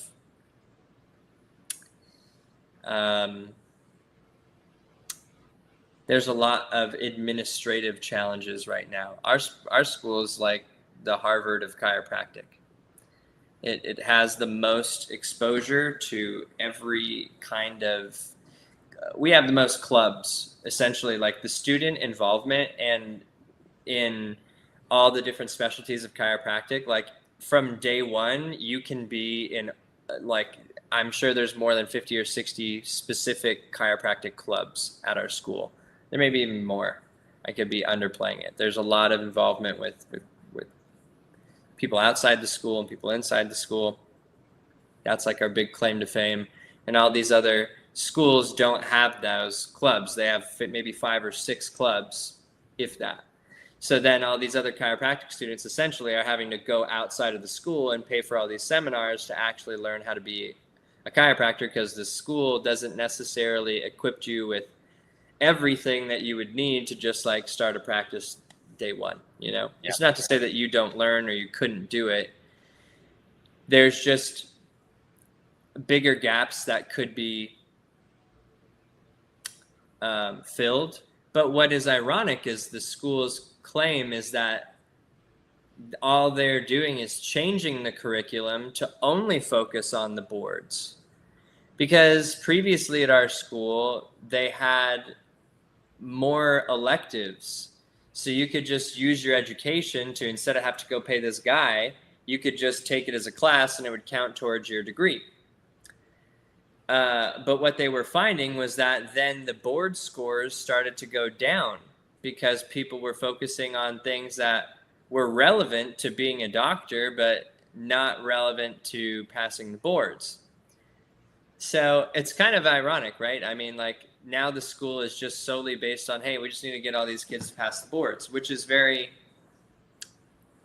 it's a great thing.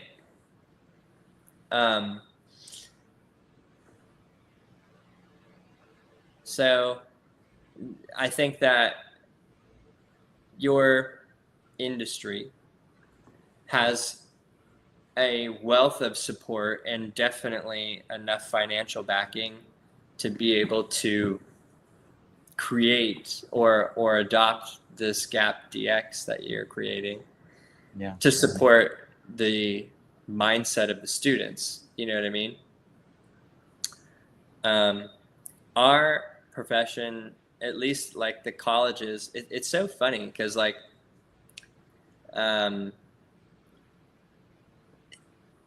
our schools also claim is that they are principled, or they teach people a philosophy of medicine and chiropractic and just health. You know, we are a principled school. We teach the philosophy of our ability to heal each other, human connection. You know, I don't know. There must be stories in the Quran of people healing each other in miraculous ways. Is that true? Yeah, I mean, frankly, even Prophet Jesus, all right? Yeah, right. Prophet Jesus brought a man back from the dead. Yeah, yeah. Yeah, right. I mean, it's cool. So our school talks about that. So let me ask you this: how do you think your experience would be different in medical school if they brought a spiritual aspect to it? Hmm.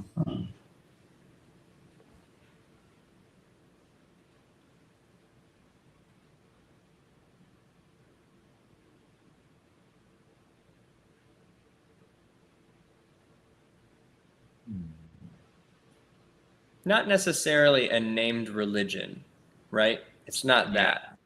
It's just like talking about our energy, connection to a source of energy, connection to each other. I'm not sure. I mean, if they brought in some context of like non-denominational or non-affiliated spiritual context, even then I would argue there's still an affiliation.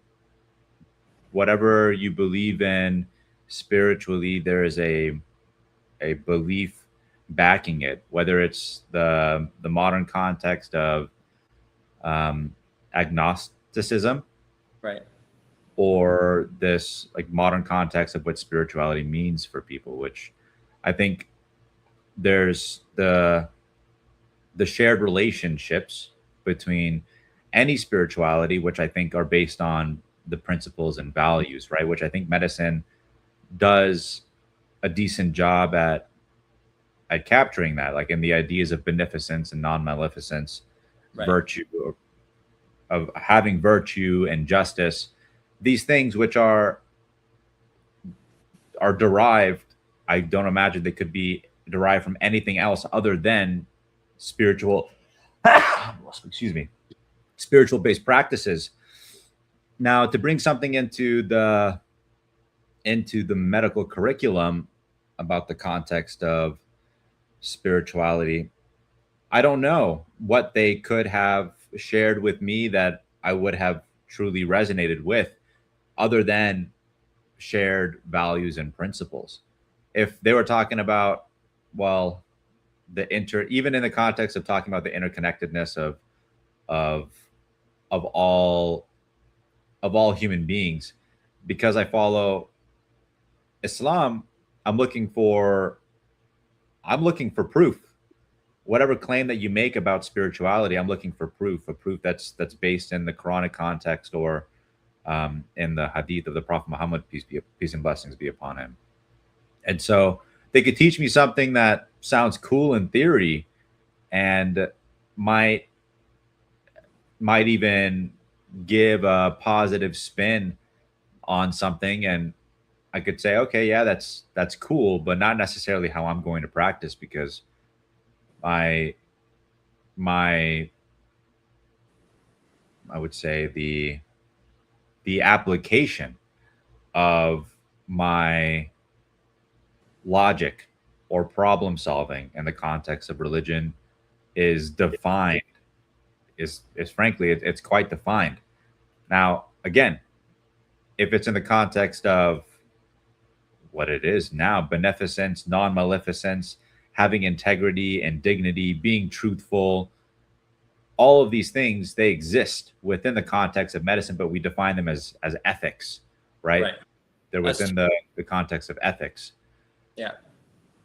In the context of morality is very difficult to define from a Right. spiritual perspective, especially in this demographic and context, because Cultural. It's all too many yeah, we're variables. all different. We all came from different backgrounds and different countries and different religions. So even in the context of what you mentioned, like the interconnectedness of all human beings, and um, the universal and innate intelligence, these ideas have roots in different philosophies and different religions. So there is indeed a sense of relatability to it.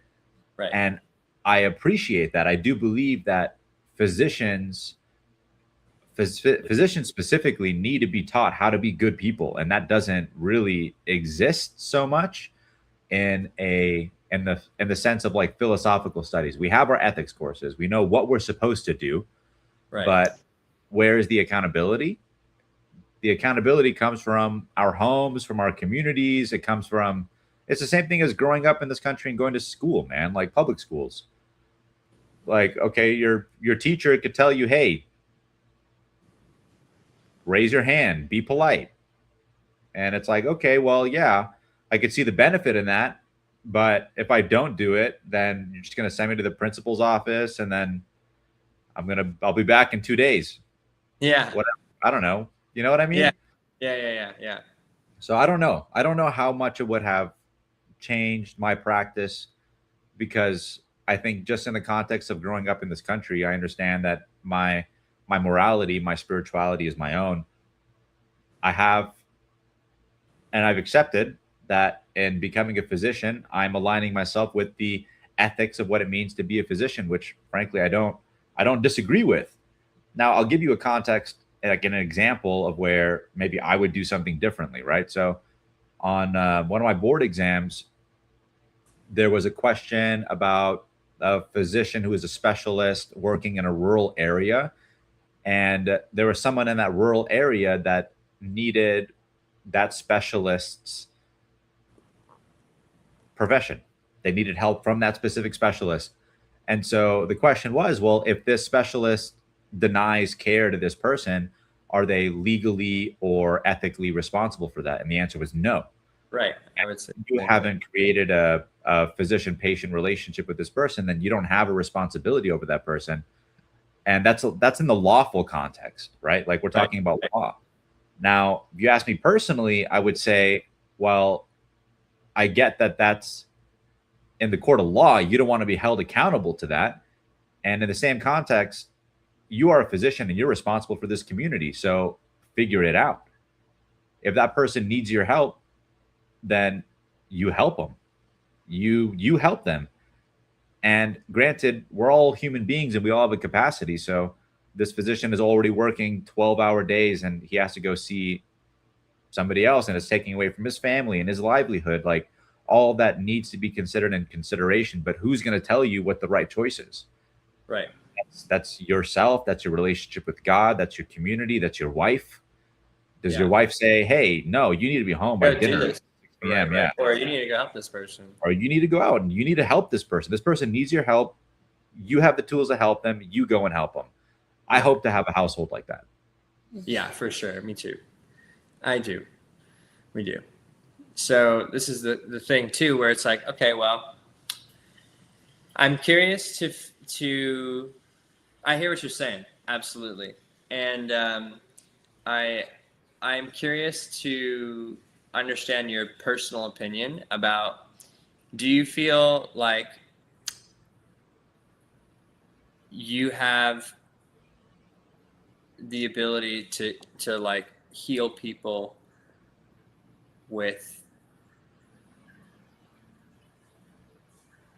well, I guess I'm realizing that we're talking about healing people with our hands as a chiropractor, right? Yeah. There's a physicality. Do you feel like, regardless of if you're whatever profession you are, if you are a human being, that you have the capacity to heal another human being with your physical body or your energy or your presence? Do you think that is, do you think that's true? Yeah, absolutely. I think that healing is not something that belongs to physicians, right? As physicians, we are learning the best applications of the science that we possibly can and then applying it. Right. And that is one aspect or one way of healing.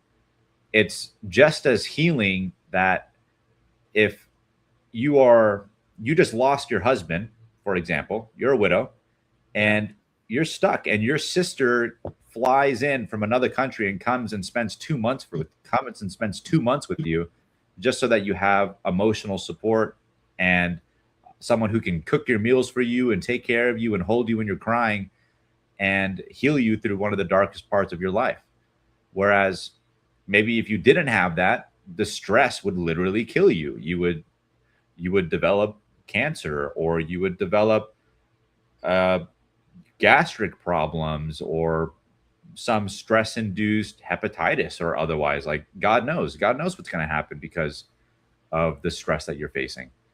So anybody, every single person in this world has the capacity to heal through love and through care and through good intent. And granted, on the opposite edge of the sword, good intent is not enough. You need knowledge.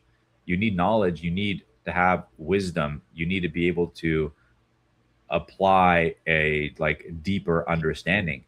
I mean, Yeah. just think about in context of our like cultural traditions from our own households, Yeah. and the idea of, stick a clove of garlic up your butt, like, and that's gonna clears your cough or some illness, and it's like, grandma, like, I don't think that works.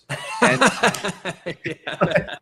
She's like, but I've been doing it my whole life and it works. yeah, you know what? Yeah. So, maybe it does, maybe it doesn't. I haven't read the research on it. That doesn't mean it's not true. So, Yeah. good thing to I ask just have to questions. find a cohort of people who are willing to stick a piece of garlic up their butt. Yeah, Yeah. bare minimum though, we all should be asking questions. And I think part of the benefit of being trained as a physician is just problem solving. Yeah. And oftentimes the solution is not something that you read in a book. It's words. It's the way you talk to people. It's the hope that you give them. There are chiropractors for sure that are less skilled, but they are better communicators and they see all kinds of incredible healing.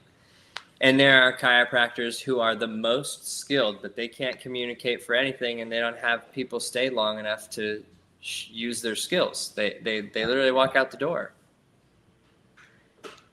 Communication is such a massive part of how chiropractors heal, because it takes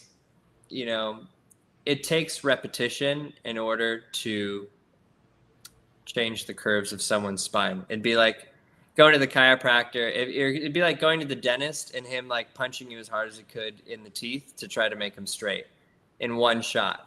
You know what I mean? It's like, well, you got braces. You're gonna have to wear them for a while because you got a jacked up smile, bro.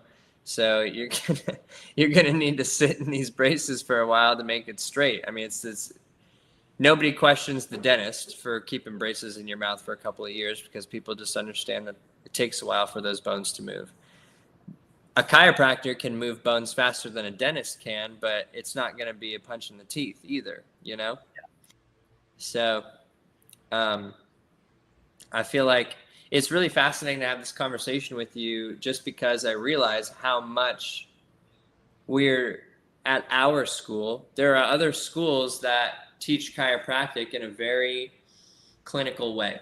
It's just I wouldn't even say it's evidence-based to the highest level that it could be. It's just very much musculoskeletal. It even has less to do with the nervous system than a couple of other schools. Most schools are just talking about joints and joint function and how to get joints moving, which is very remedial compared to talking about how the joints are affecting the nervous system and the interconnectedness of organ function in the nervous system, and our school really focuses on talking about and bringing people in who heal people with their hands. It's a very intimate exchange between one another, especially, people, having your neck adjusted can be it's trust. I mean, really, it's a lot of trust. And so,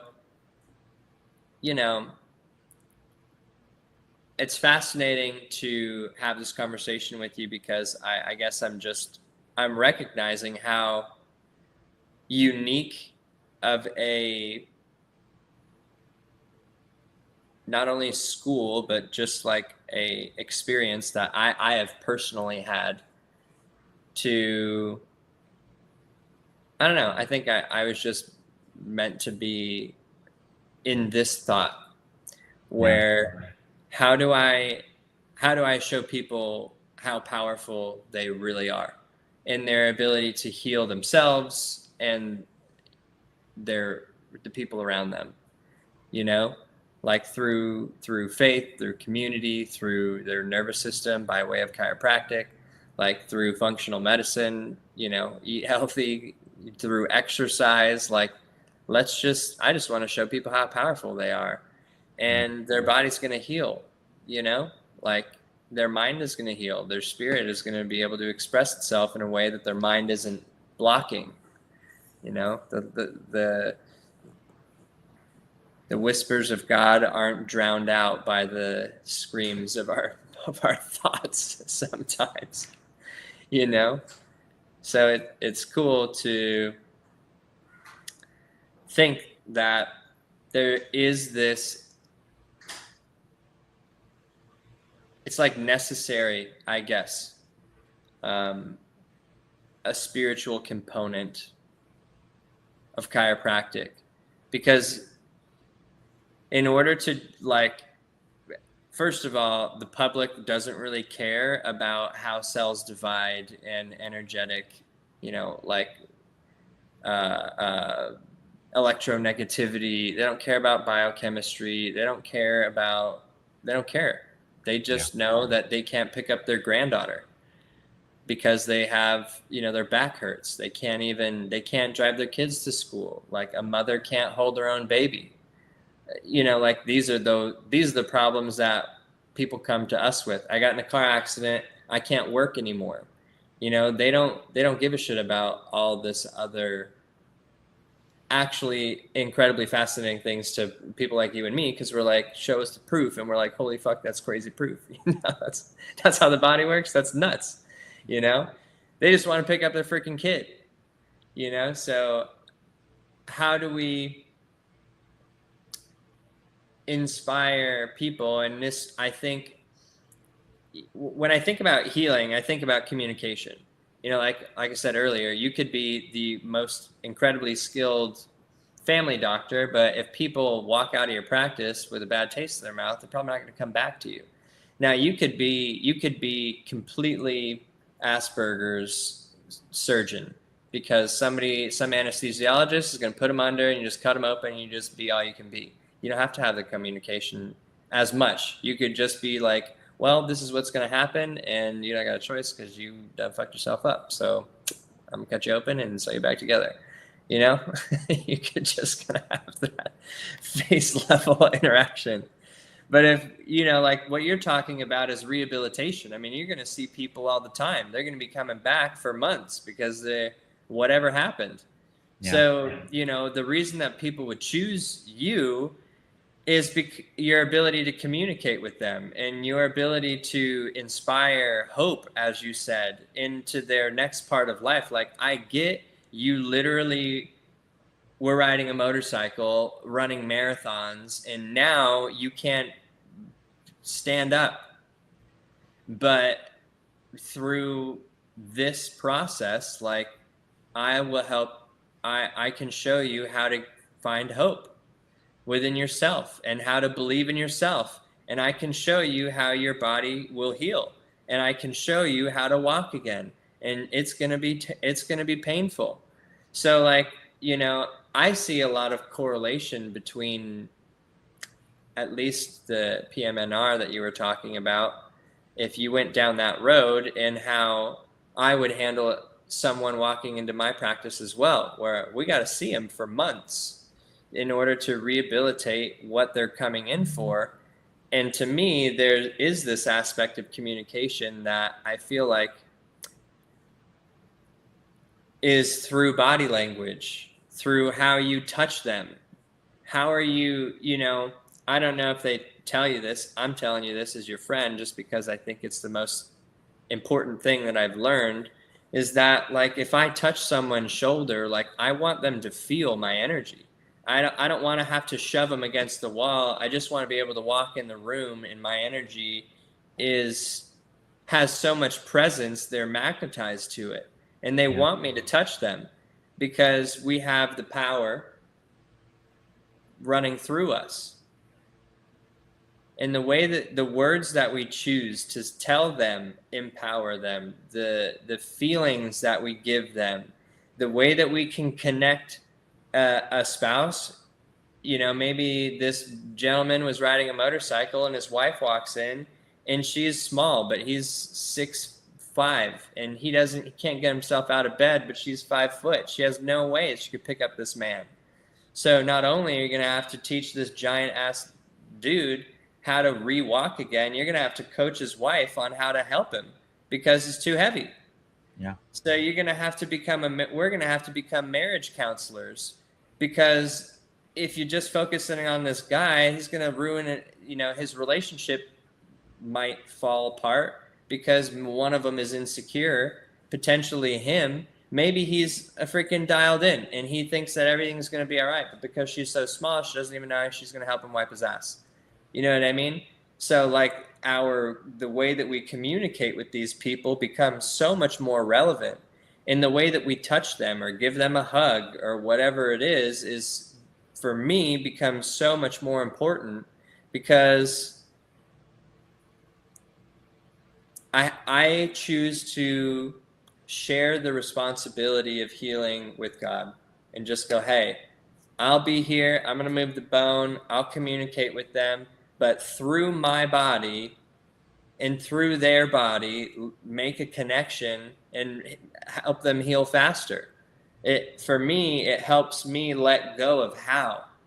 Yeah. I don't have to know how. I just have faith that whenever I touch somebody or they come to me, that there isn't a better person that could be in front of them to heal in that way. Yeah, no, I resonate with that. I resonate with the understanding that when we do what we were trained to do with the best of our intentions, that the healing itself comes from God.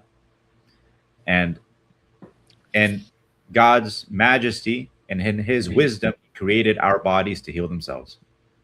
And so if we can help that along, if we can facilitate that through, like in your words, with our hands, then that is a beautiful gift. That is a beautiful gift. And that is a tool for us that, in the context of like my education, I'm grateful, has been captured. The idea of using our hands is literally fundamental to what it means to being a DO. One of my professors, I love her. She gets so fired up about patient care. And she's told us multiple times that if you're not using your hands, like if somebody comes into your practice and you don't put your hands on them, you are not doing your job.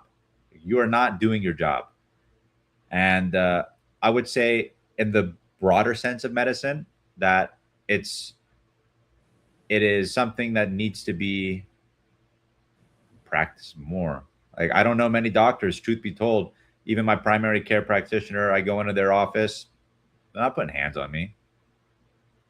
And the beautiful thing is that I know better, and I hope to be that practitioner that when I go in and a patient comes in, I'm running the tests on them that need to be tested. I'm doing the exams on them and actually checking them. And then if I can help them with my hands reduce some pain or increase their circulation or reduce some stress with my hands, then I have that ability. I've been trained to do it.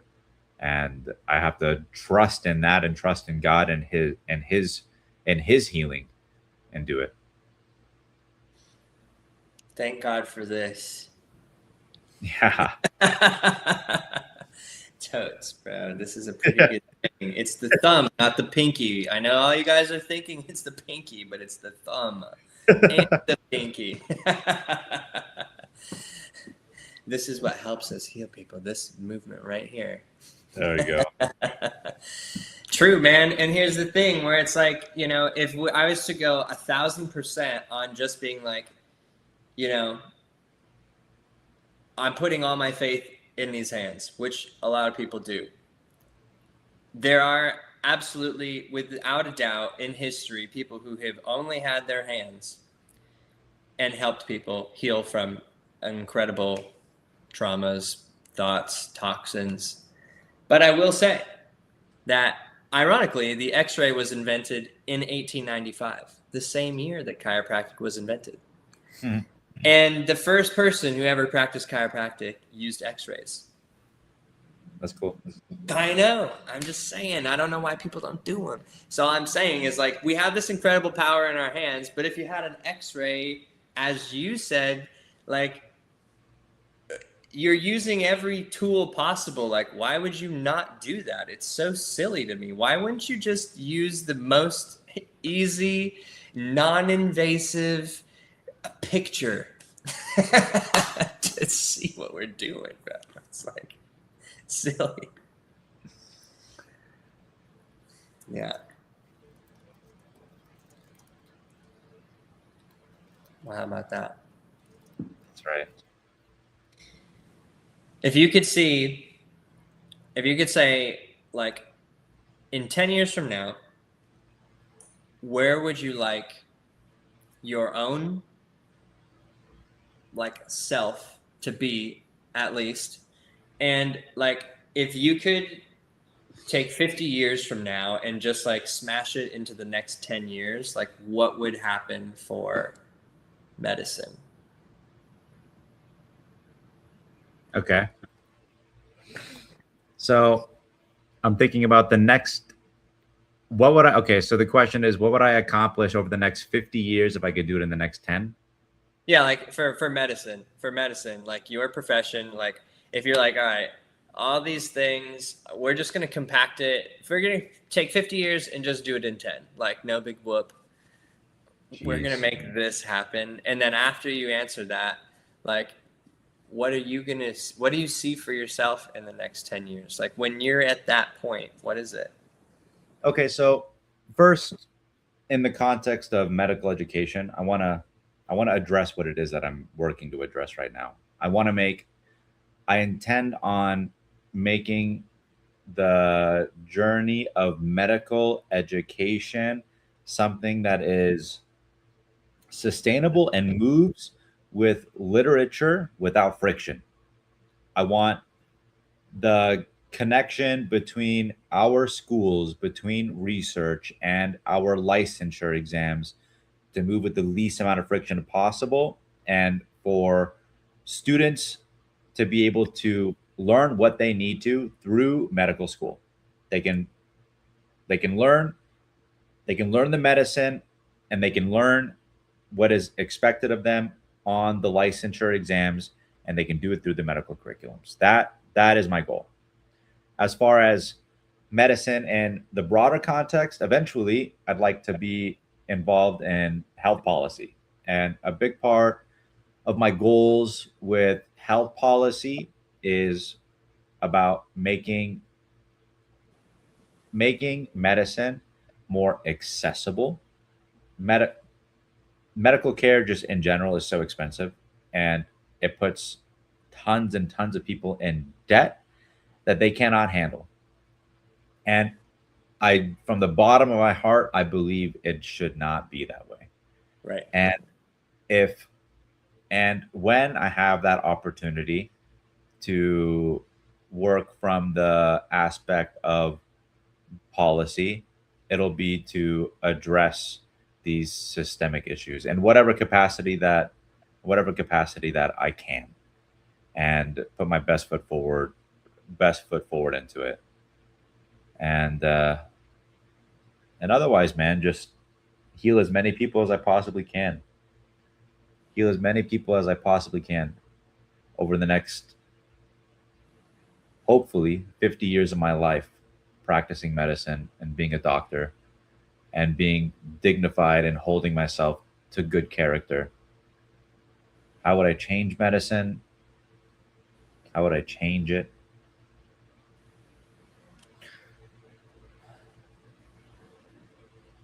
I would hope to make physicians, I would hope, I would hope for a day when physicians have humility before their patients, where they can communicate with them and they can speak to them with compassion, and they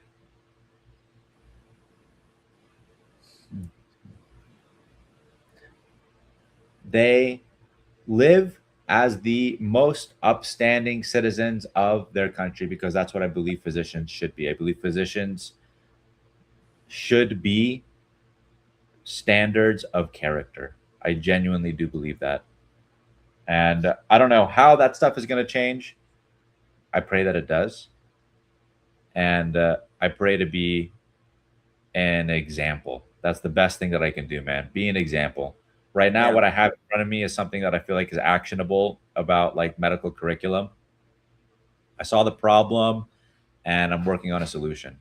And I think that and I believe it's attainable. I do. I Yeah. genuinely Yeah. believe it's attainable. And I see the path for it as well. It's still building and still developing, but the path is there. About building character and just building a better generation of people who get into medical practice, that's frankly out of my hands. It is. It's out of my hands. And if I can contribute to that, and how I will contribute to that is just by being the best that I possibly can be. Yeah. Yeah. For sure, dude. What about personally? In 10 years, outside of your career, where do you see yourself? I think, in simple terms, a better man than I am today, closer to my community, my family, and I would hope married with children and be able to live a balanced enough life where I'm there as a father and I'm there in every role of my life that's important to me, as a man, as a husband, a son, a brother, and a physician, and be there for the people that I love, everyone that I love, including my patients, and and a man of good character. That's it. I want to die a man of good character and a man of belief. That's my prayer. I want to die believing in God and being a good man and someone who has repented his sins. If I can do that 10 years from now, then I'd say I'm successful. What? That's pretty good, bro. I mean, you're. I don't see that there would be anything that would stray you from that path that you're already on now.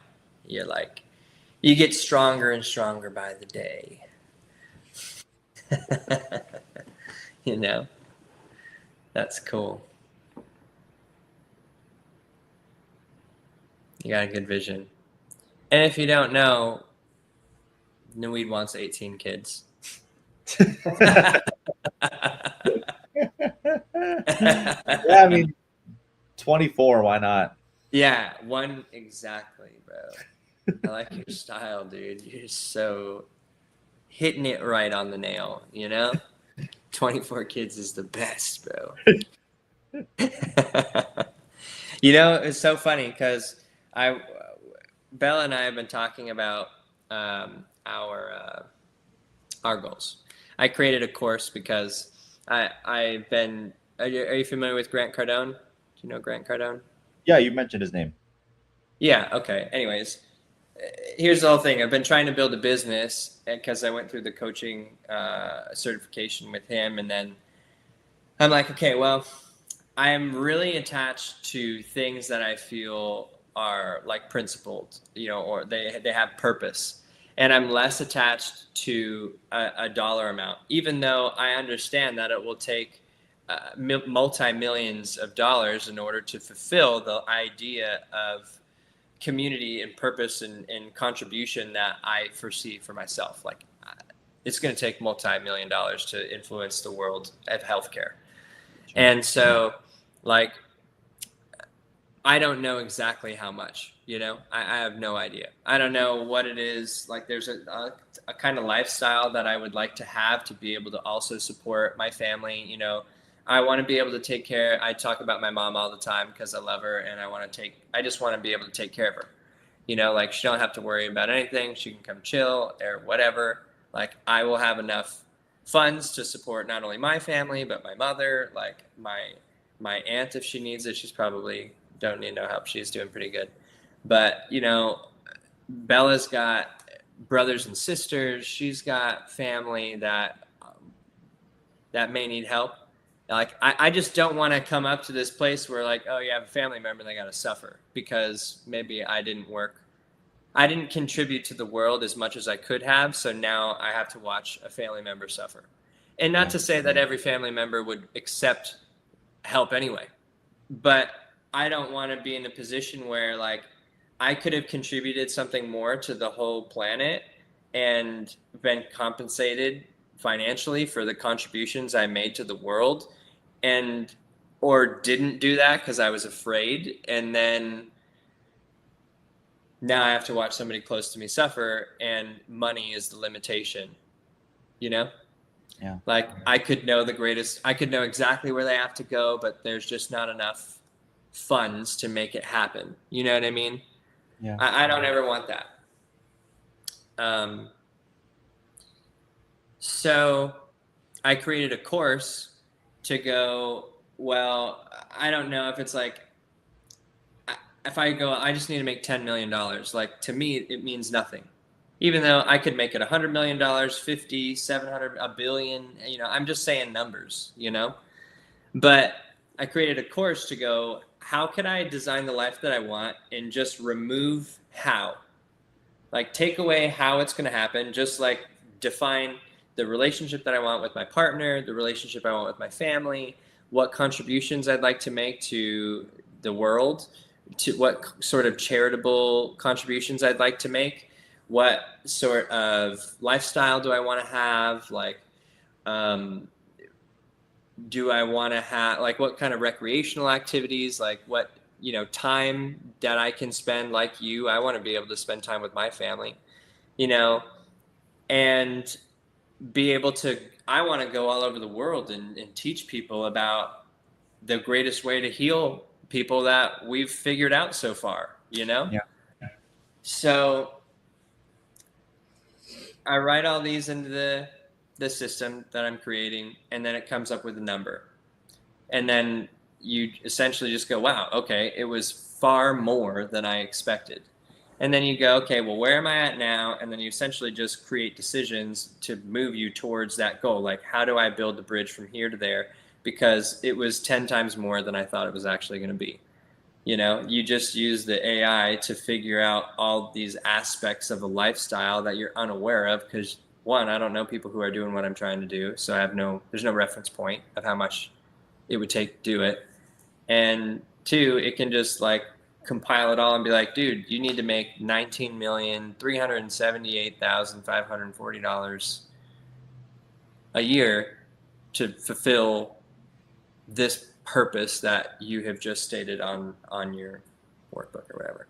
So it's fascinating because I'm like, all right, well, Bella, at the beginning of our relationship, brought up, you know, not flying on a private jet because it has more emissions, because, you know, Grant Cardone has a jet and he's flying all over the world to help people out.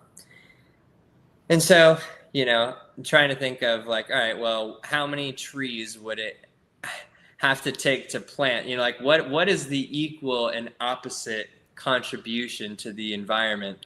Like, trying to figure all these things out. You know, it's fun to think about on such a massive level. Like, well, if I take one flight, you have to plant, you know, 50 million trees or whatever it is. Like, you have to build a rainforest, which would be, all right, well, I don't have to know how, but I just have to define what it is first, you know? So anyways, I saw this thing on social media the other day. This guy, he essentially just built a compound, so he doesn't have to fly everywhere. And he created more time with his family because he was able to go, the non-negotiables for his marriage and family was he doesn't work after 5 p.m. He doesn't work on the weekends, and something else that was an incredible limitation for a man of his stature. You know, like, bringing, you know, hundreds of millions, maybe multi-billion-dollar company. He's got very limited parameters. So he's like, how do I solve how do I respect my wife? How do I respect my family? But also like be like number one in my purpose and mission. He builds this compound and he just has a main house, and then he has a separate building that is meetings and work. And he's got acres and acres and acres of land, right?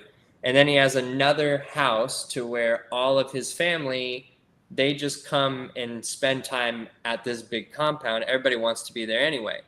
So now he basically just created a whole ecosystem for his specific role as a father, as a husband, as a brother, cousin, extended family, son-in-law, whatever, plus all of the work obligations. And now he doesn't have to fly nearly anywhere. Everybody just comes to him because he's number one. So everybody would come to him, which I thought was I keep telling everybody the story to try to put it in my brain to like build a compound for something that I'd like, because that sounds like an incredible life.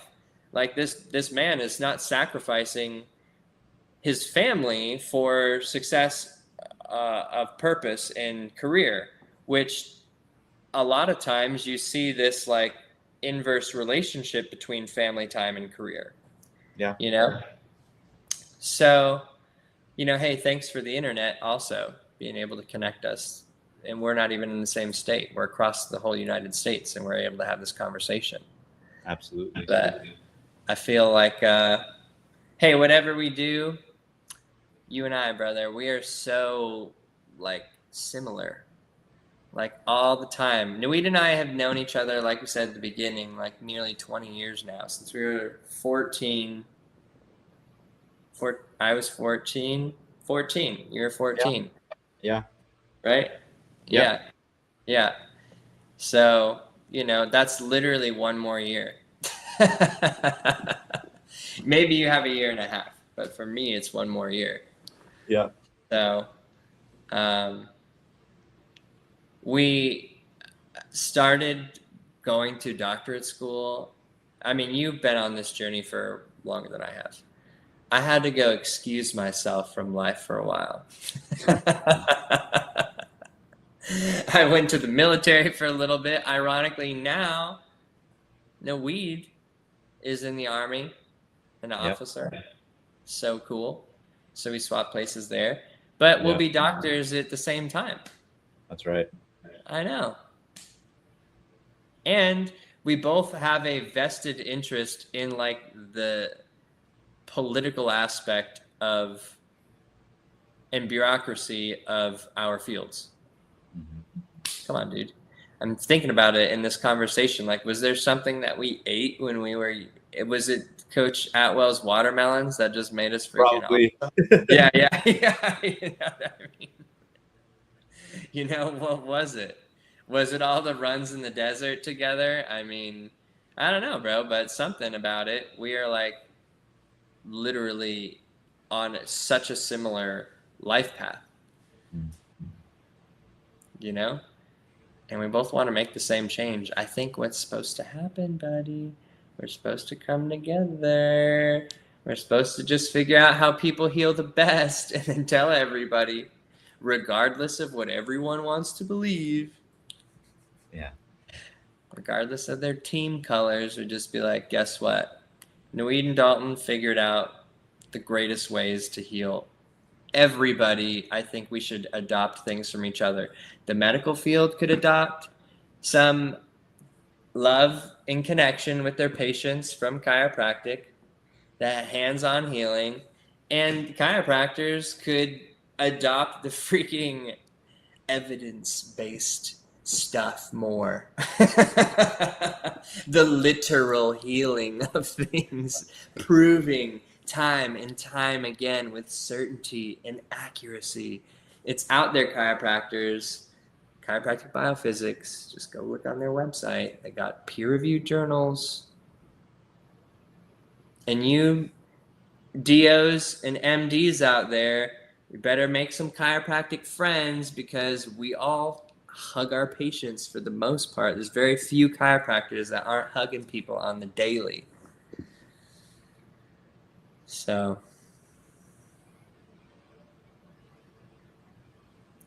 is there anything else that you feel like would be important to? Some closing remarks. Some closing remarks.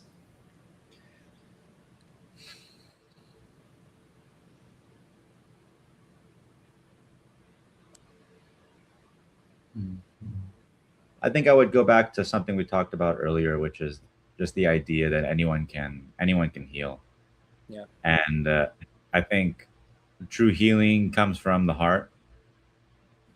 Evidence-based medicine and love, faith are not things that are exclusive to one another. And we, as healthcare professionals, are in a special place of responsibility where we learn the evidence and we're taught the love, and we need to apply both. We need to apply both. And that I think is, it's not anything new. We're not the inventors of healing. Yeah, not even close. Yeah, totally. So yeah, I'm grateful for this, bro. I'm grateful for to have had the opportunity to come on and hang out with you, talk to you, especially on your birthday, no less. Yeah. Woo! Yeah. I wouldn't want to be doing it. I was so excited for this to be my birthday podcast, really. That's wonderful, bro. Yeah. I'm grateful. Now I get to go do my prayers, take care of some stuff for my house, for the household, for my mom, for my dad. Yeah. And just keep getting ready for rotations, man. Yeah, dude. Well, Tuesday, bro. Yeah, that's right. You better understand what everything is happening in the rotator cuff, or someone's arm's gonna fall off. Yep, sure thing. Yeah, dude. Sounds good, bro. Well, I love you, and thank Love you you, so much for coming on. This is one of my favorite ones, dude. I learned a lot. So thanks. I appreciate you too, man. I love you, brother. Thanks for having me. And well, no question about it. We'll talk soon. Yeah, for sure. All right.